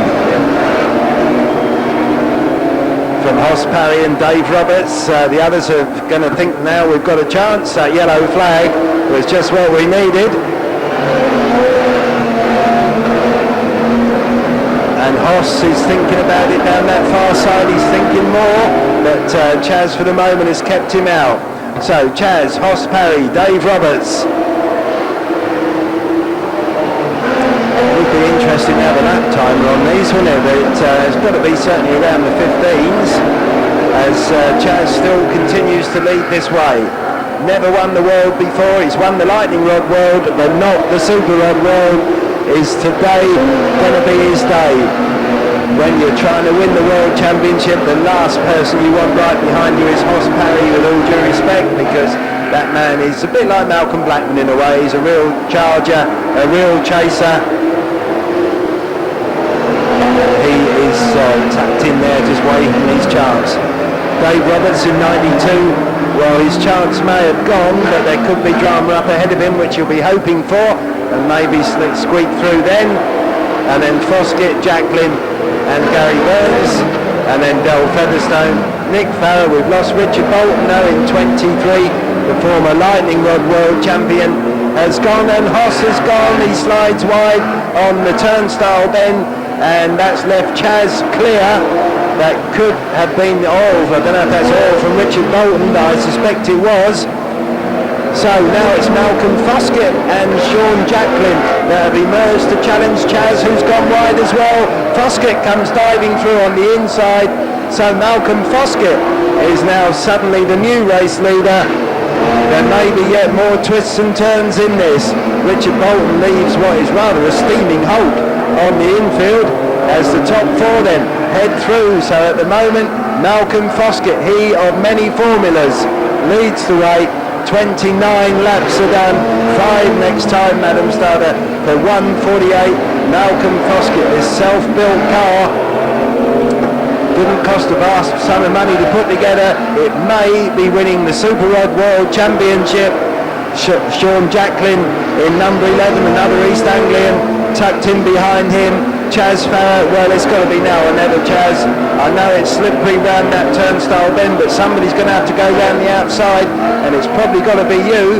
And then Dave Roberts in car 92. Then comes Del Featherstone in the Capri 76, who's gradually reeling them all in, but a little too late, I'm afraid, for Del. Perhaps the 3-lap board is readied, so here they come. This is really still anybody's, isn't it? As they move down to the scoreboard bend. Foskett, Jacklin, Farrer, Roberts and Featherstone. 2 Sierras, a Mondeo, a Capri and one of hybrid origins. Through they go again, Farrer, for all his efforts. Wow, he's taken to the outside. He's not liked it very much there, and he may in fact lose even the top 4 place. It's got to be now or never, Chaz, but he's got himself right stuck on the outside. There is a lap to go, and it looks as though it's going to be Malcolm Foskett from Cottenham up near Cambridge who comes from this. Look at Delboy going in the Capri though, as he storms through on the inside of Dave Roberts, but just a bit too late. It's Foskett, Jacklin, Featherstone, Roberts, Farrer and Parry. So there we go. Not the favourite for the race, always a dark horse, but world champion 2003. Congratulations to him, Malcolm Foskett. He's been stock cars, he's been super stocks, he's been lightning rods. He has done almost everything in his time, and he now comes through as champion of the world 2003 in the super rods in a race of somewhat varying fortunes. Really, really good stuff. Runner-up, driver number 11, Sean Jacklin, and taking third with a bit of an inspired drive through the last few laps, the Capri man, Del Featherstone. So that couldn't happen to a nicer bloke either. So very well done to all of them there. Truly good. What a good race. No troubles, a few little skirmishes along the way, but one of those in doubt right to the end. And if tonight's 2-litre final and tomorrow's national final are anything like as dramatic as the last few laps of that will do us very nicely indeed. Taking the 3rd place then, car 76. Spectacular stuff. And remember, right from the back of the grid. So good stuff there for Del. And the Capri lives after all. Coming through for 2nd place in this year's World Final, car number 11, Sean Jacklin.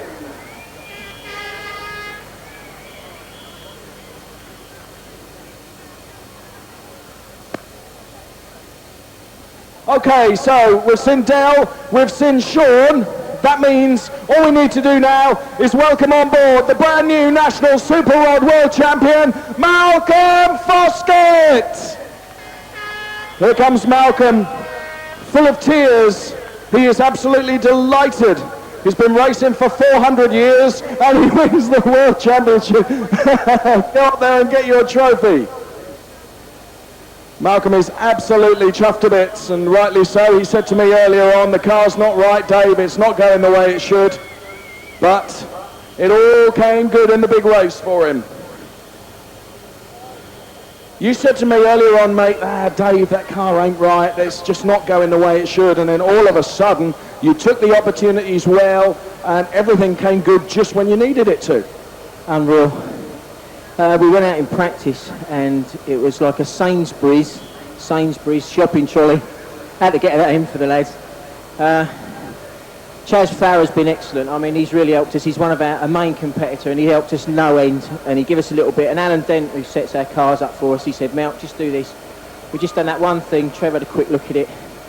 And I went into the first turn, I thought, oh, this is really nice. And then they hit the oil, and I just had to dive up the inside, and that was it. But 27 years I've waited for this, and this is the best possible place I could have thought of doing in front of Speedweekend crowd at Speed Weekend. These are the best here. This place is great. Thanks very much.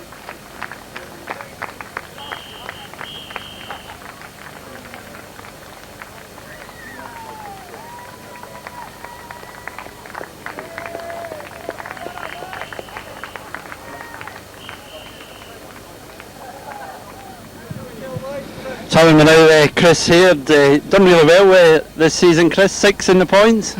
Yeah, well happy with that. We've had a good year and just had a good lap time yesterday, which put me about 8th on the grid. So we have to see what happens. You think you can win from that position? There are quite a few fast cars ahead of you. We have to see what happens. It'll be interesting anyway. You've had some wins during the course of the qualifying series. Were they from near the front of the grid or up at the back? Yeah, I've been lucky with where I've been starting from where the averages put me on the grid.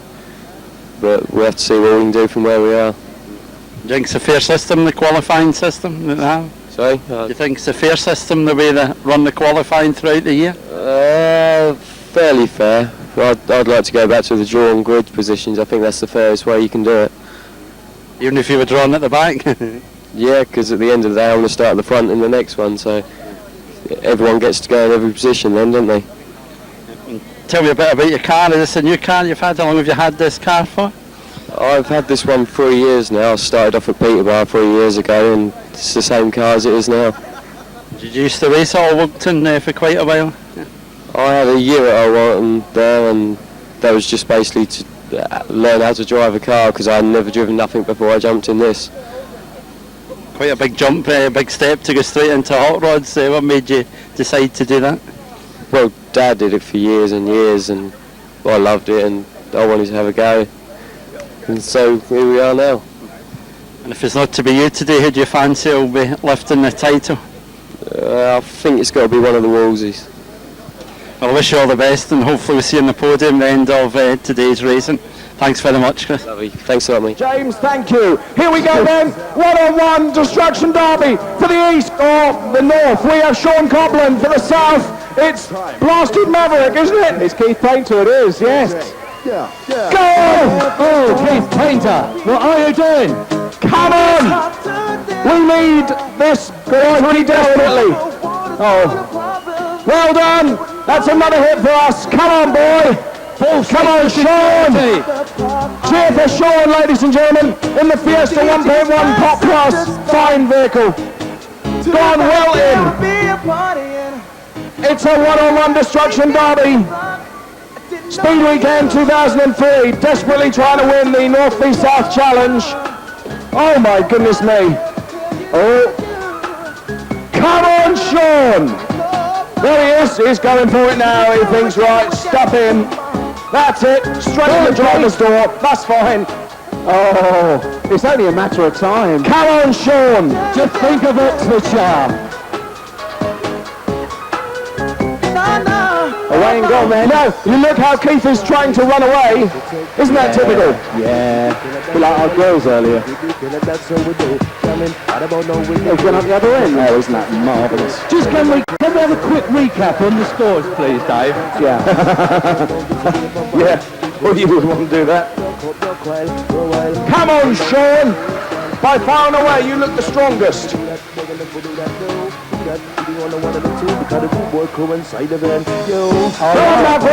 Oh no, what's happening up there?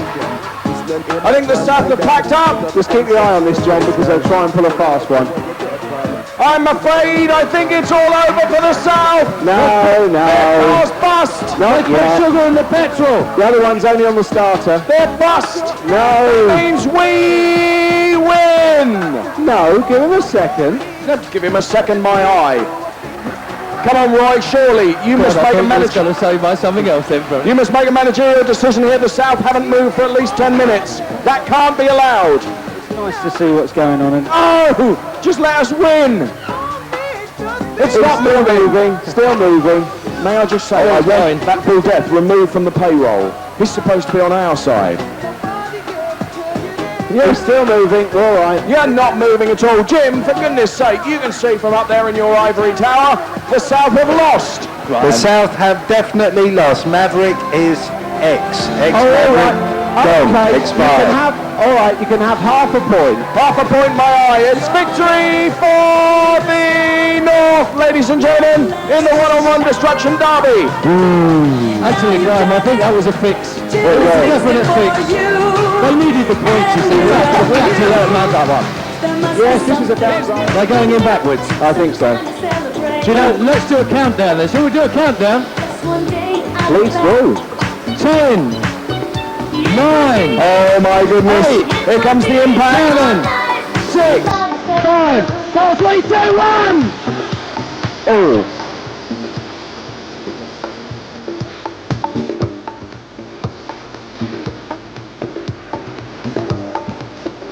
Come on, Nutty! Yes, my coach tour on Monday, leaving Brighton Pier at 9:30. Kids, cover your ears. Your coach tours. It ain't happening. Look at the state of the back. Come on, Nutty, we can win this! Come on, Nutty!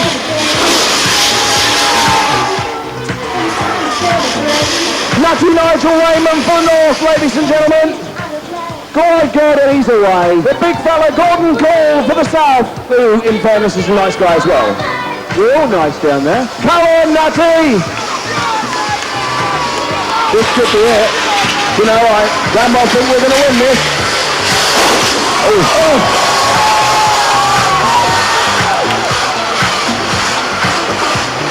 Come on, Nutty Nigel! He's pushing him into submission, Graham. This is going to be it long for East Anglia. Come on, Nutty! Come on, Gordon! Come on, Nutty! Come on, Nutty Raymond! Oh, painful. Look at this, ladies and gentlemen. It's another resounding victory for the North. Oh, the seats have come out.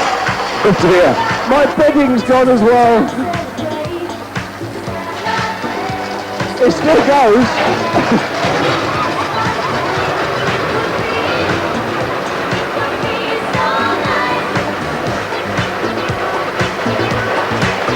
Just when you thought fluids we've had for a long while. I tell you what, just when you thought he was down and out, yeah, he comes back. Phoenix rising from the fire. Those seats coming out make a difference. He's got a Fiesta John number in. Oh no! How are you going to get home there, Dave? Anyone need a Fiesta? Wow. Come on, Nutty! I do hope the drivers are right in that Fiesta.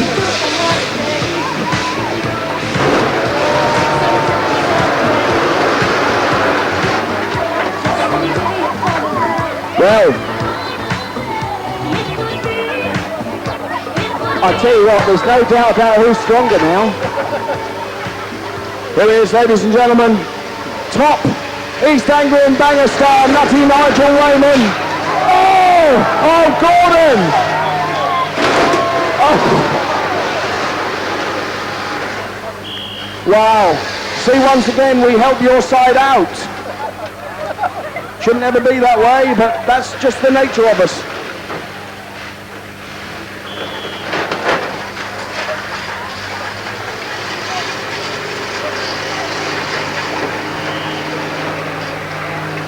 Come on, Nutty Nigel!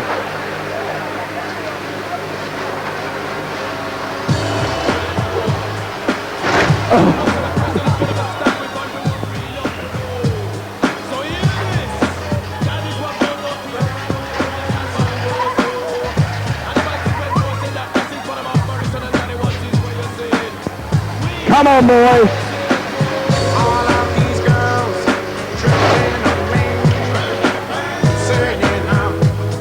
Now.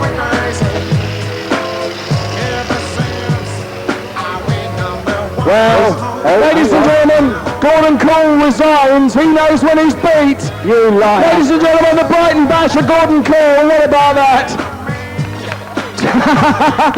You bust the door, Gordon.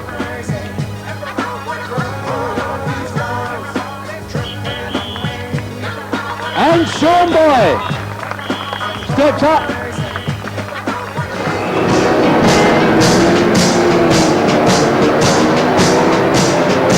So then away we go in the evening session of Ipswich 2003. East Anglia versus the South, 8 points to 7 going into this event in favour of who else but the South. And it's 15 laps of mayhem.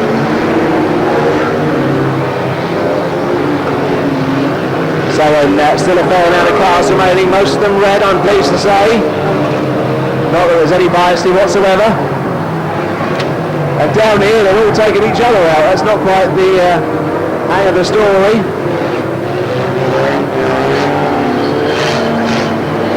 So 416 leads the way from 490 and 264.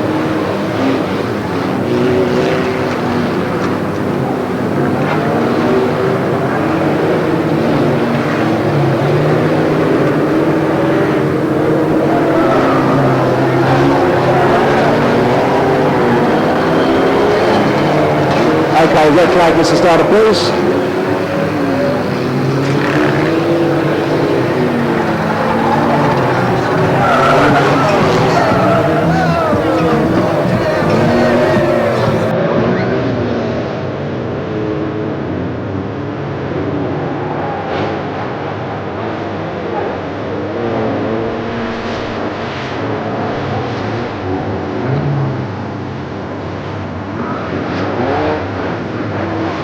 Okay, the red flag's out and showing problems up in race control.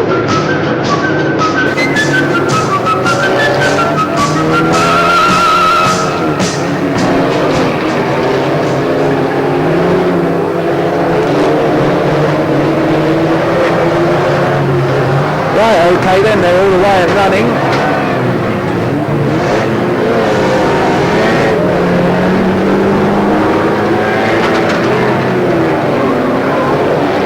And you never know, this might just be the East Anglia's finest moment.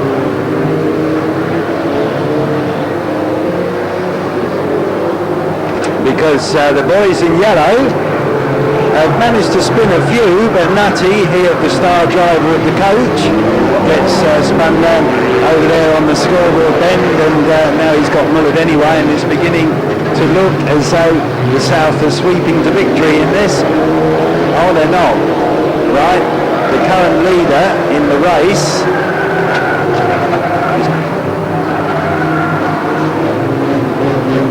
current leader then is 514 to the South.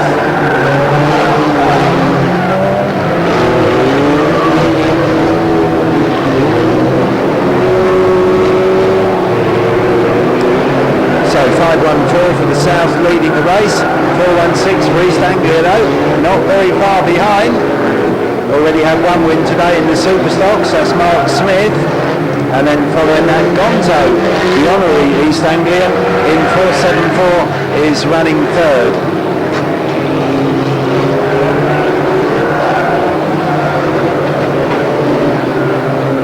Gonzo's gone now down the far side, 474. Throws in the towel on this one. And the race still being led by 514, not one that we see here very often. I'm hoping it's not a ringer that the Southerners have put in. So one of our new drivers, Marty 18 from the Terry Cope team, I think, out that way. So 514 leads the way, 416 is second, and 143 was third, but he might be coming a cropper. He is. He's come a real cropper.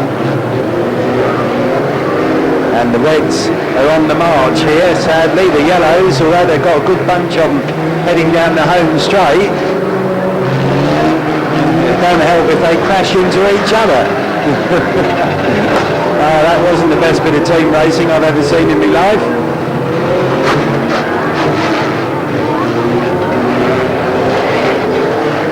And there's another East Anglian getting mullered on the far side, and another one getting done on the home straight, and all of a sudden there's only 3 yellows left, one of which is our honorary guest from down south. 514 meanwhile still leads the race, and it'll be 5 next time. Mr. Starter for 514 from the south. Somebody's just gone over on the turnstile bend. It's another one of the yellow boys. Haven't got many left, have we? Here is Gonzo, our honorary East Anglian, being dealt with by Sonny Sherwood as 514 goes on his way, still with the lead. Maverick is second in 46, and then following Maverick 28, Aussie is running third.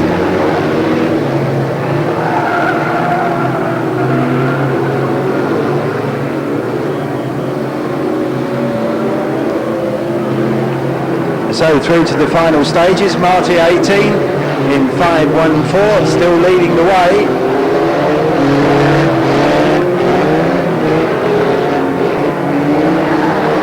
Bit of a DD seems to have broken out on the speedway, largely involving 326, and in all fairness he can't say he didn't really ask for that.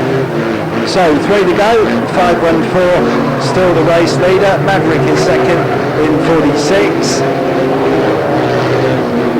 Oh, look at the state of the yellow one on the far side. It does look as though that's well and truly mullered. Down really now to just a handful of cars, and sadly hardly any of them are yellow. Marty 18 still leading in 514, Maverick second in 46, Aussie third in 28. Although Maverick could be struggling a bit here. No, he's still alright. So he's still going. He's dropped down to third, Aussie second. It doesn't really matter much. They're all Southerners. He's left anyway. So into the last lap, 514, Marty 18, the race leader and certain winner, I should think. But I can't imagine that any of these reds are going to take him out.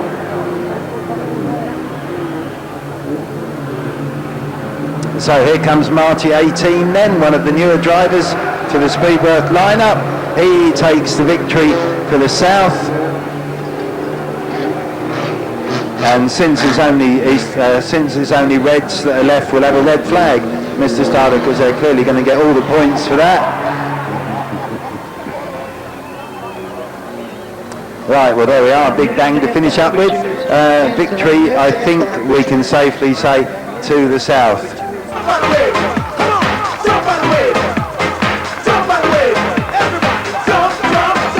So having around Mike Hope, you've had a good season, Mike, 7th in the English points at the end of it all. Yeah, it's the best season I've had so far, yeah, car's been going very well. And you're quite happy with qualifying yesterday, weren't they? That quick in your group, but it's still well up the grid? Yeah, we're just trying a new engine. We're having 1 or 2 problems, but hopefully it'll come right for the race. And what makes you run a Renault Clio as compared most people running Peugeots and things like that? Just like the shape, and obviously it's Chris Ludlow's chassis, so it's a proven chassis anyway. And you think the car will last for the 75 laps? I hope so. And you've had a few wins this season as well. How long have you been racing hot rods now? Quite a while? Hot rods 5 years now. It's but this has been my best season. What do you think's made all the difference? Is it driving, getting more used to the tracks or whatever? Just getting used to the driving. It's different style. I used to do grass track a few years ago, and obviously adapting to this type of driving, it's took a fair while. And whereabouts did you do your grass tracking, is it? Oh, all over the country. I've done that for 25 years. So what made you decide to take up hot rod racing? Well, me and my lad sat in the stands 5 years ago, and I said I want to be part of that, and we are now. So, and the youngest lad, he just bought a chassis, so he's going to start racing later on in the year. So you're going to keep at it though, quite a big commitment with 2 cars running? Well, I may do it for another year and then obviously help the lad a lot then. And if it's not to be you today, who do you fancy would be the main people to win the title? Davy McCall, Longhurst, any of the Irish. It should be a good race. Yeah, I'm sure it will be. Hopefully you'll be involved in it at the end. I hope I'm there at the end. Yeah. Thanks very much for your time, mate. Thank you.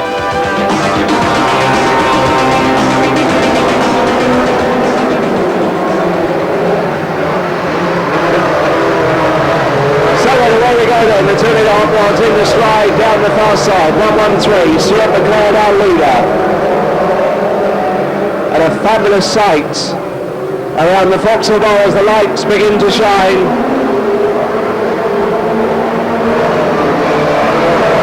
And this is the makings of a classic, 113.70, drama under the scoreboard for Neil Dunn in 3.73 and Lee Pepper in 1.55. And let's hope Lee can get that move from there. That curve is a lot bigger than it looks from the side of the track. But fortunately he does manage it to get to safety. And it's 113, Stuart McLeod from Rob Dance in 70, 110, Jason Wilkes in 96, the English champion Kevin Randall.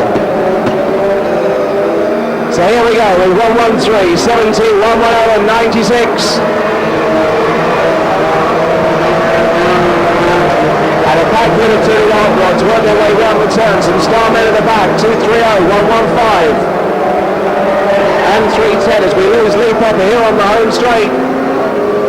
And on race the 2 leaders on lap 4 with 113 now clear of 70, 110 Jason Wilkes and 96 Kevin Randall. So 113 a chance to get clear of the field before the big names come through. But he might have to watch himself because Jason Wilkes is through in a second and very, very quick. He has won an awful lot of races over the last 3 or 4 months in all of our stadiums, and this could yet be another. So 113, 110, 96 and 70, 98, 16 and 33. 16 Rob Newborn trying to find a way past Peter Ring, and he's not finding that very easy at all. 949 and 68 go past 33 as if he's in reverse. 152 tries to join in and just about holds on to it here on the home straight, and that could have been disaster for about half the field. So on we go with 113, with 110 and 96. 70 Rob Dance, 98 Peter Ring and 16 Rob Newborn, who's trying to find a way past as we go through onto lap number 9. And it's still McLeod, but here comes Wilkes and here comes Randall, 2 of the top names in the Formula this weekend. 70 is back in 4th and a big gap back to Ring, Best and Newborn. So a good battle of attention in the front ranks here for 113, 110 and 96. As we say, Stuart McLeod, fairly new to the Speedweekend ranks, who has not been disgraced in his early meetings here with Speedweekend, particularly at London's Wimbledon Stadium. He leads from Jason Wilkes, Kevin Randall in 96, who won the English Championship at the Swaffham Speedweekend of 2002, and yet could be a dark horse for this year's World Final. 13 Tony Arrow gets swamped. 110 metre blue flag was the start of play as a blue for 110. There's drama for Tony Critchley in 33 at the entrance to the back straight, but he gets himself to the speedway. And also a problem for Sean O'Leary in 310 as they go round the turnstile bend. And Sean is a retirement on lap number 13 at 25. Although he does temporarily rejoin, but does finally give it up. And we go back to the leaders, 113, 96 and 110 in amongst the back markers, up the home straight once more, and all of a sudden it's getting fast and frantic up front as 110 and 96 look for a way past. Randall goes through into second in 96, who could yet be the bigger danger. 110 Jason Wilkes fighting back on the inside, and a whole host of back markers rhythm ahead for the leaders as they go past once more. 113 still in front, 96 and 110. Loads of back markers coming up ahead, and this is the test. 96 Kevin Randall looks around the inside and finds a way through, and we have a change on lead on lap number 16. So 96, Kevin Randall, the English champion, leads the way. 110, Jason Wilkes goes through in the second. It looks between these two. A blue and white flag, Mike, the car 98 through the wing. The blue and white, the 98 through the wing. The car coming to you right now. So that denotes that without warning he hasn't been abiding by the blue flag and will have to get up the position. And if he doesn't, he may well run the risk of a disqualification. So there once again the flag being shown, and while all that's going on, 96 Kevin Randall has gone through with 19 laps done. It's 5 laps next time, Mr. Sada. Okay, Mike, don't worry about it this time. So 5 laps then for the leader when he next appears in front of us, and that is 96. 110 Jason Wilkes is still within striking distance, particularly bearing in mind the back markers. The way amongst his leading drivers, 113 is still there in third. 949 needs the blue as well, Mr. Simon. It'll be his last chance as well, I think, if he doesn't take note of that. So 949, which is the third of the cars now heading round the turnstile bend. And we need a black cross, please, for 949 as well. So whether or not he gets given that, he will be recorded on the sheets. But we go back to the lead, and all of a sudden things are changing up front because Wilkes has got back alongside 96 as they go into the turnstile bend, and the back markers are proving a problem for the leaders, and Wilkes slips up the inside, and Randall tries to bite back, and is certainly very, very frantic into the turn, and Alan Taylor goes round, and Wilkes gets held up, and that gets Randall back in front, and all of a sudden it's changed up front yet again, and Randall is back in front as the final stages are upon us, and here comes the leader with just 1 lap remaining, and all of a sudden when it looked like Wilkes had done enough, he was going to come through and take it. Things change dramatically as they come round the turn for the final time, and it's going to be a win in this one. The car number 96, the English champion Kevin Randall. Second will be 110 Jason Wilkes. Third 113. Beyond that is anybody's guess. It's 70. Then comes 921. Do keep them coming, Mr. Starter. Some of these are so far back you wouldn't believe. So do keep them running. 230 Dave Longhurst, I think, has a tyre that's smoking very, very badly in the final stages. Do keep them coming still. They need to come and complete the distance. And we check down on the lap sheets. And as this group work their way through, we can ask you for a red flag to end a dramatic 2-litre hot rod race. A good finish yet again. And when it looked like Wilkes had come to pounce, the back markers again played their hand. And the win goes to 96, Kevin Randall. I feel right. The music sounds better with you. Kevin Randall, ladies and gentlemen, here he is, 96, Kevin Randall. So having been a defending champion, David McCall, didn't turn out too good in the practice yesterday, Davey? No, it was in practice it was okay, but when it come to the time lapse of putting new tyres on, it just went backwards. But of course you have one from 27th, I think, on the grid back in 1990. We're just hoping that this wee mizzle will get a bit stronger and we'll go for it. And just turn to your other job now. You're taking up doing some promotion at Nuts Corner. How are you enjoying doing that? Oh, well, we're enjoying. Oh no, we're enjoying it. Okay, we're 2-litre guys had nowhere else to race, so I had to do something. So that's mainly the problem with the car, just having the time to work on it, like so. So why did the 2 litres get stopped in Ballymena and like?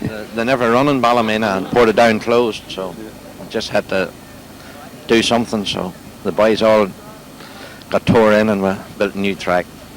And what made you come back to the Nationals after absence away from it?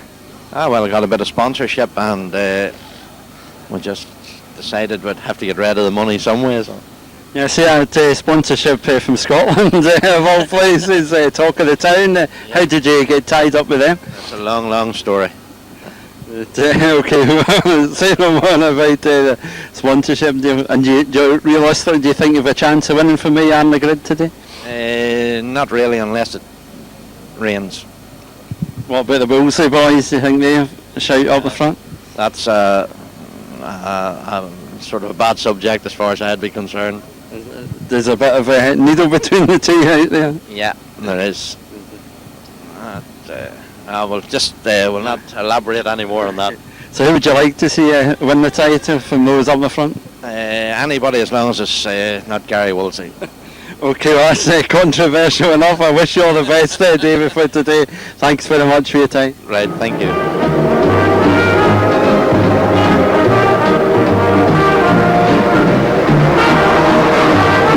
So once again, we go with the stock cars and early drama away to our left, involving several. 7, Steve Noble. One of our young flag marshals checks on the problem and he says that everything's okay, so that's away to our left. We've got 53 Powanscombe. He's involved along with 101. Oh, we're going all directions down here. 116, Diggy Smith involved. And there's a right old pile up away under the scoreboard as 323, 16 and 305 all charge their way through. So we check and everything seems okay. So we continue on our way as more get involved with the congestion. Away to the left of voice control. But once again our leader is 252, pretty much as he was earlier on in the day. And that's our leader on lap number 3.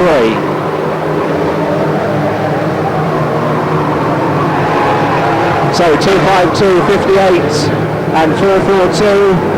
Once again we check on the well-being of car number 70, who's not in the greatest of places on the turn.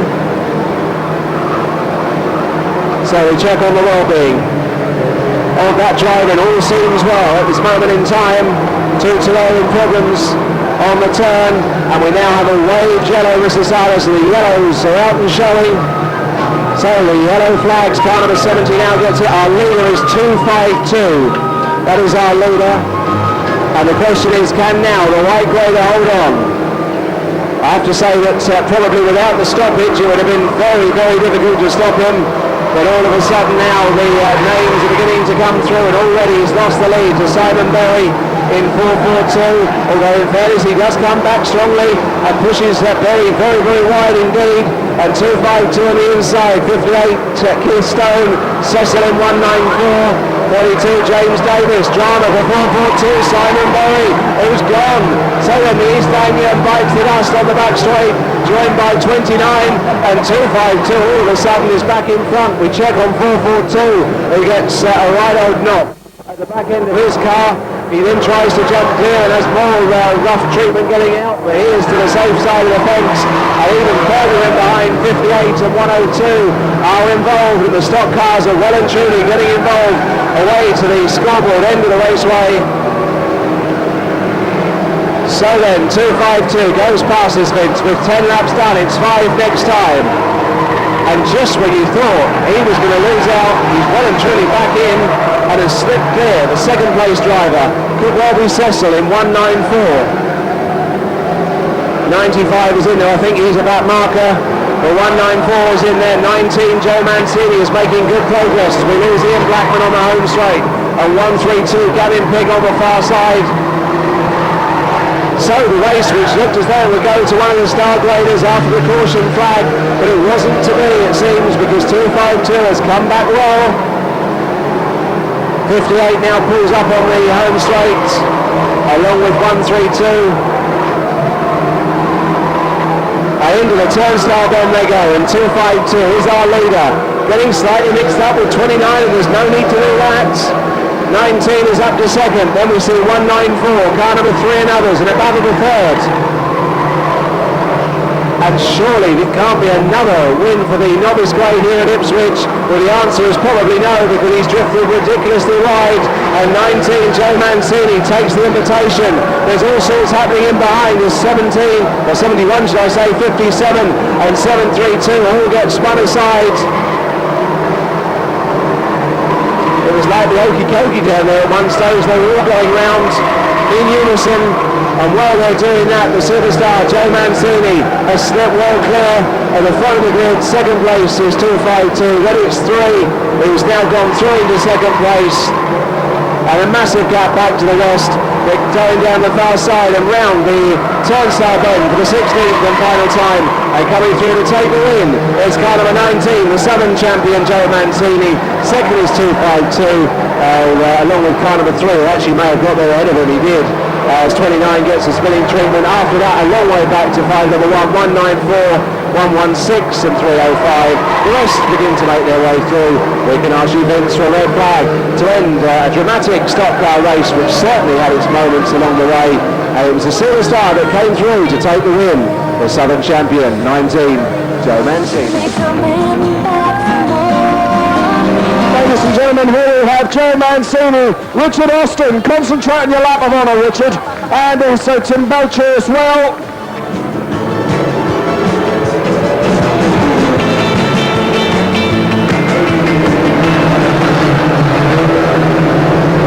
Right, away they go, and amazingly all survived the first bend.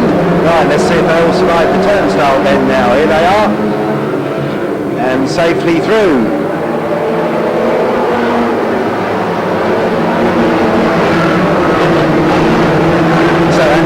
The early leader in 3.56, beyond him 4.03 Trevor Stroud, Nick Farrer on the outside in 3.14. He had some coaching from Dave Richardson before the start, but despite that he's still going well. Stuart Place finding it very difficult to get back in. He's lost tons of ground there, but he has finally made it in 3.12. Right, here come the front runners again then.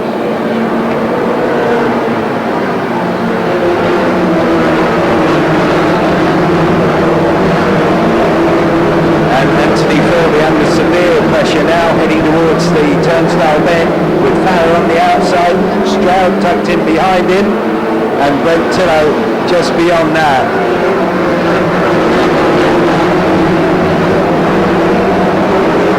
Well, it's almost certainly tempting fate. Everybody's still in that started apart from 300. He retired of his own accord. Here they come again.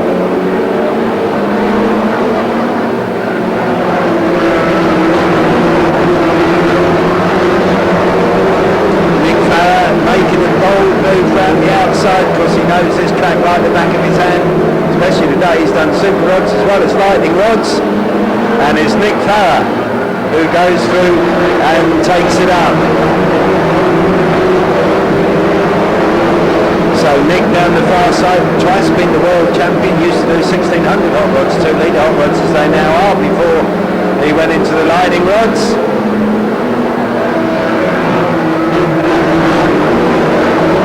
Is beginning to pull clear, but the one to watch out for is Diggy Smith. He's up into 5th, and he's looking very, very dangerous in 4.16.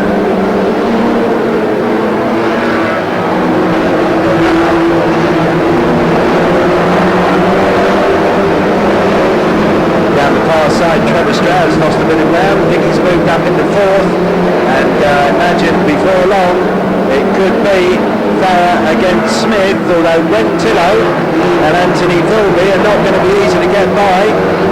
Stephen Hall, 5.31, has had a big off. The trouble is when you have a big off, it's very, very difficult to get back in, but he's got in.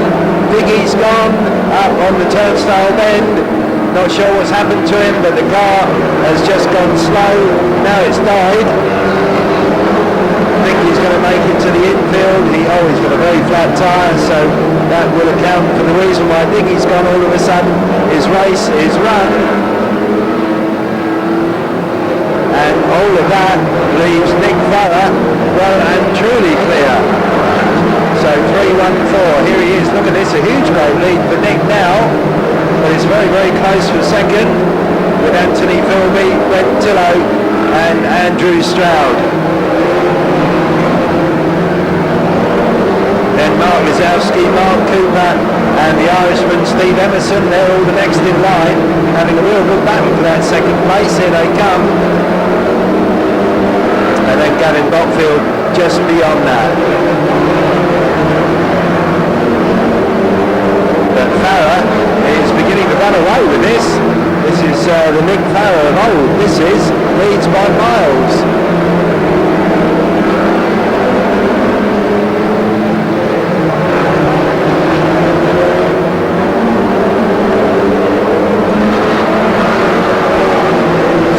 Safely through again, and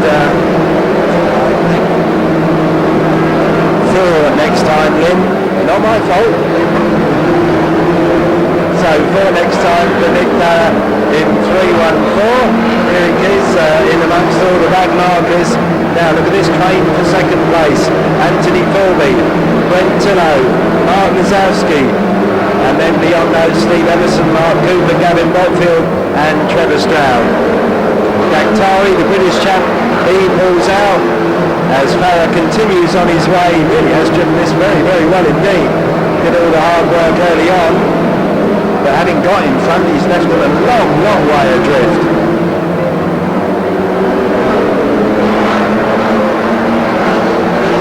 So through goes Nick. Here comes the battle for second. Anthony Philby, Brent Tillow, Mark Lazowski. Kevin Blaine has pulled out, another big start name. He's gone in 3:36. As with a lap to go, Nick Farah heads down towards the scoreboard bend. The others still chasing hard for the second place. I think Anthony Philby's going to hold on there. But coming through to win it, his first win in absolutely ages. But he'll be pleased with this. 3:14, Nick Farah, he takes it. Now here comes the chase for second. Philby, Tillow, Lazowski, Emerson, Cooper, and then it was tied with Andrew Stroud and Gavin Botfield.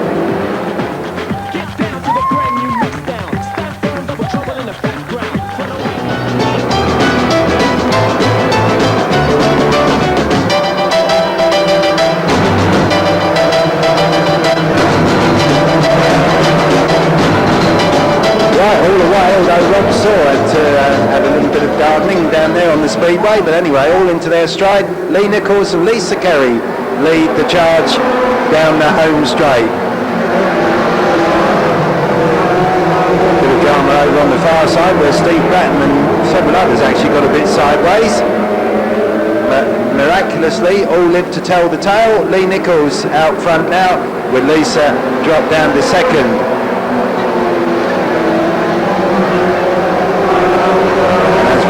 David Leach, 928, is looking very, very quick, isn't he? He's knocking cars off left, right and centre. He's not going to be long before he's up with the front runners.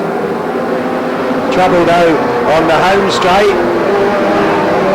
He's all right. Stephen Weeks gave the wall a mighty wallop. It looked for a moment as though he was going to stop in mid-track. As it is, he stopped in mid-bend, but possibly okay where he is. Hopefully he'll get safe.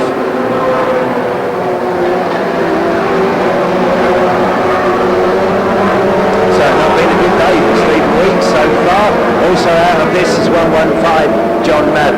He's got a puncture. Lee Nichols, meanwhile, still leads it in 129. As they head down the far side, watch out for David Leach, still making more progress. He's got past Stuart Smythe. Wonder who else is going to get past before the end of this.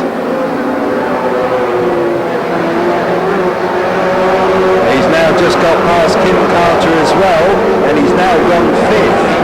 Now he's got an awkward customer up ahead of him in the shape of Kim Weaver. That won't be easy to get past. And he's got Stuart Smythe tucked in behind him. Lee Nichols, meanwhile, still leads. Now this is a chance for Leach to get past Weaver down the far side. That could have been difficult, but he's done that as well. Now, Lisa, what's happening here on the home straight? Rob Saw careered across the home straight, not sure what happened. He was very lucky he didn't get collected by all and sundry. We do need to see that Rob is all right, because that was quite a weighty sort of hit, that was. Meanwhile, Dave Leach has managed to find a way past Lisa Kerry as well. That's now got him third. Now, has he got enough of the race left? He's got 10 laps to catch the front two.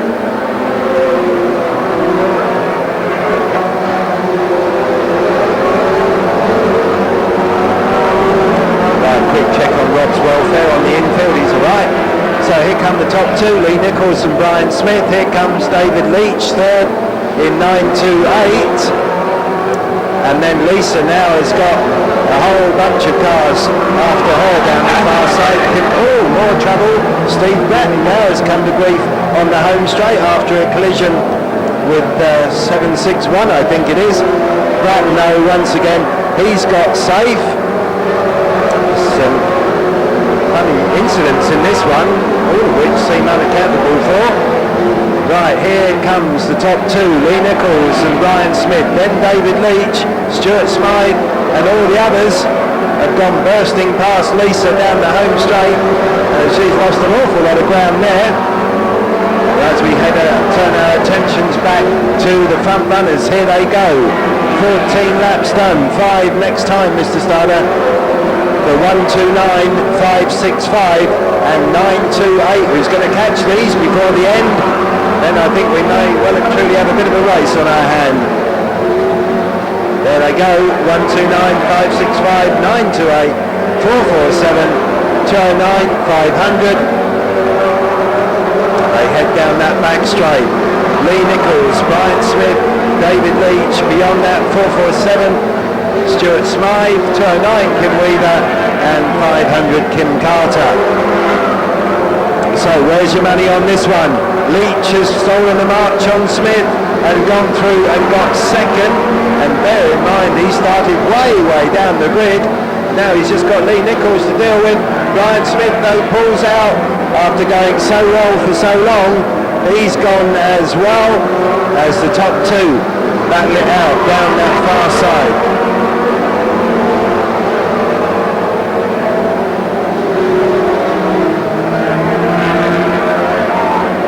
Right back to the front runners with a lap and a bit to go. Lee Nichols down the far side doing his best to fend off David Leach. And it might just be that Lee is going to hold on here, but Leach has overtaken nearly everything else that there is on the track. He's going to surely have one last go at Nichols. Stuart Smythe is third in 447. So Leach thinks about the outside through the turnstile then, but I think Nichols will just hang on. Leach has to make do with second, but that was a very good drive. And third was 447, Stuart Smythe ahead of Kim Weaver, Kim Carter, and probably John Evans. The rest then coming through to fill up the minor places. Let's hear it as well for a great drive in second place for Dave Leach. And not forgetting our third place man there is all the way up from Uxbridge in Middlesex, the 447 driver himself, Stuart Smythe.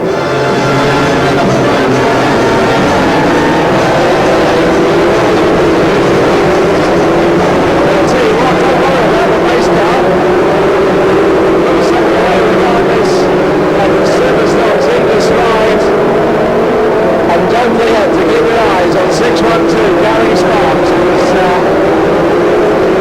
rather suspected of taking out the previous race. Just recently spotted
136 and 136, one knock away from overturning. So with that, we'll ask you to end proceedings on once again a very dramatic Superstock car heat.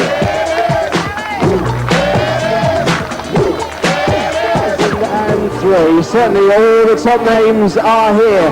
Berksfield, Randall, Wilkes and Longhurst in the first 4 grid positions, and quality all the way down. As we said, whoever takes it tonight certainly, I'm sure, will be a worthy winner, and certainly this promises to be a classic 40 laps. The lights are on and the atmosphere is absolutely perfect. As you can see, 30 seconds to a start time. We are very nearly set for the big race of Ipswich Saturday 2003. Just about set then, stand by, action is coming your way.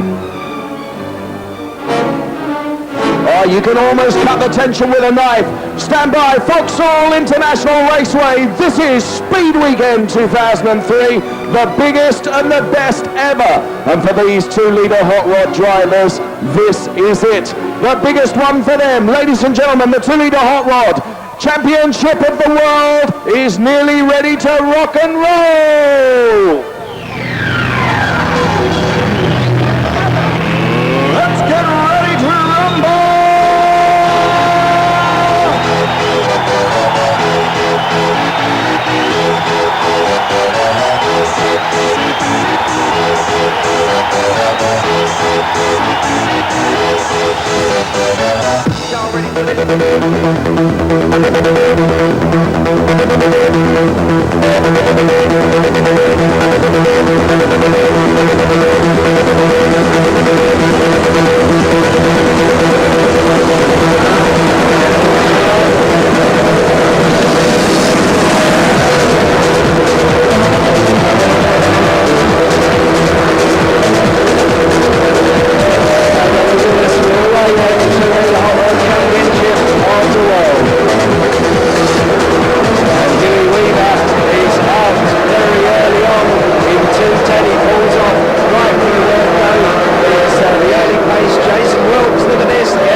2.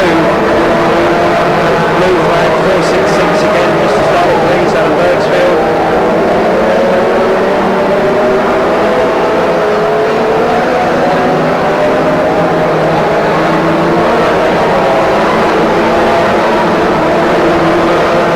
They come once more, still Ramble and Longhurst, not much between them. Then Pagden, Bergsfield, Paffy and Taylor. Though still as they have been for many laps now, we're now on lap number 11. Now this 40-lap race for the 2003 2-litre Hot Rod Championship of the World. Sooner or later, sooner from the look of things, Randall and Longhurst are going to be in amongst the back markers. And that could be where it's won and lost. They're both very, very experienced drivers, so it won't bother them, but they could probably do without them all the same.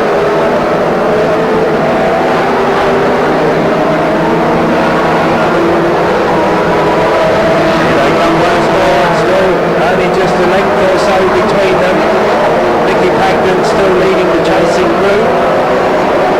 The defending champion, John Murray, though, is beginning to come under some pressure now for the 7th place with Jonathan Field, Andrew Murray and Colin Hitch all giving it a good run for it through the turnstile bend. Now the front runners have brought up the back markers. This could be crucial. Back markers for the moment moving aside to let them through. Through the scoreboard bend, Randall and Longhurst still there. Well and truly in amongst the back markers, Charlie Shembry. Moment, there was a bit of a moment with Kevin Randall, but that survived. Longhurst has seen his chance and has taken to the outside. It was nearly 3 abreast through the scoreboard bend. He is hounding Randall all the way down that far side now. Bergsfield has got third in all the exchanges here. Pagden's losing out as Paffy piles on the pressure on the inside. And Taylor's still there for 6th. Down to the far side again with the top 2, Randall and Longhurst. Here they come once again, the English champion, Kevin Randall, leading from Dave Longhurst, the former champion. The man has won more titles in this formula than any other driver. But is he going to make it world win number 5? He's certainly still in with a good shout as he hounds Randall lap after lap after lap. They're on lap 20, so they're now halfway through this World Championship race. Stuart McLeod retires on the turnstile bend. He's had a miserable race, really. Here come the top 2 again. Beyond that, Alan Bergsfield still 3rd in 466. Mark Paffy is 4th in number 60. 197. Mickey Pagden is 5th, and 115. Alan Taylor is 6th. Coming up now to that Andy Best, the Northern Irish driver, in what I think is the only focus in the formula. Safely past him. Down the back straight they go. And they're certainly well clear of 3rd place Bergsfield. Oh, what's happening here? What is happening here? That was very, very near. Blue flag, 96 is the start of the race leader.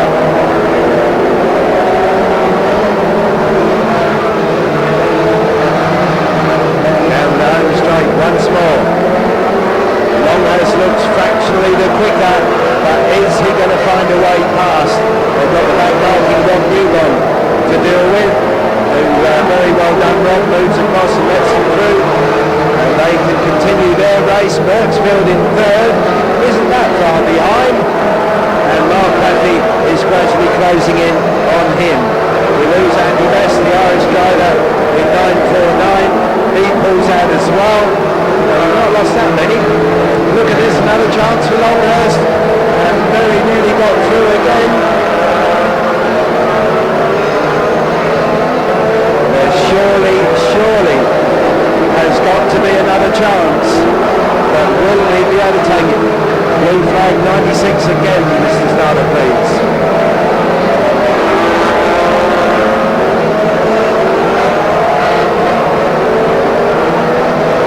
Down that back straight once more.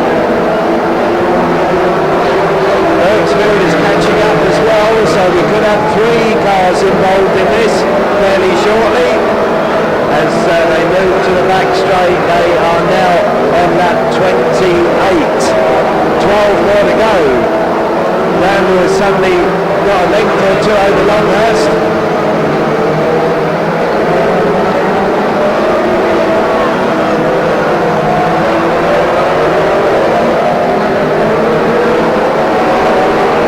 Kevin Randall suddenly beginning to pull clear of Dave Longhurst. Alan Birchfield is closing in on Longhurst. Then it's Pappy still fourth in number 60. Then we have 197 Mickey Bagden and 115 Alan Taylor. The defending champion John Murray is not going to have a successful defence. He's still racing, but he's way down now, back in about 10th, just ahead of his son Andrew.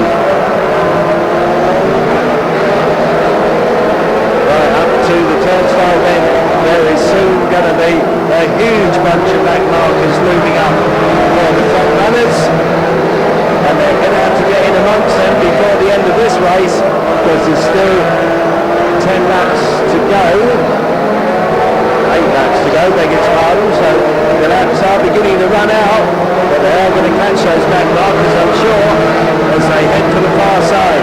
Still Randall, Longhurst, Birchfield and Pappy. Here they go into that turnstile bend. The back markers are looming. And on top of that, we have done 34 laps. It's 5 next time, Mr. Starter. So, is the race going to be won in amongst the back markers? Steve Thompson pulls out. Here comes the top three. Randall, Longhurst, Birchfield, then Pappy, and beyond that, Bagden and Taylor, as it has been for a long time. Randall, this is a bold move down the outside, and Mark Fuller down that far side, but that may be the race-winning move. He's got well and truly in amongst the back markers, and he's dealt with them beautifully. Dave Longhurst may have to watch now that he doesn't lose second, but I don't think he's going to get first. As Randall then heads through the turnstile bend again. 3 laps left for 96. Kevin Randall. 230 still there for second, still fending off Alan Birchfield. Then Mark Pappy, Mickey Bagden, Alan Taylor. Sean O'Leary retires as we approach 2 laps to go. Kevin Randall having a moment with Peter Wing. That survives that, so 96, Kevin Randall, is he about to take the World Championship back to Luton, and he's going to lap the defending champion as he goes, 970, John Murray, the defending champion, lapped with 1 lap to go by his successor as World Champion. He's already the reigning English champion, and Kevin Randall, here he comes, his biggest win of his career. Congratulations, Kevin Randall, World Champion 2003, Dave Longhurst second, Alan Birchfield third, Mark Pappy is fourth, and then beyond those, I'm not sure where Mickey Bagden's gone, he's lost ground, so Alan Taylor would have been next in line.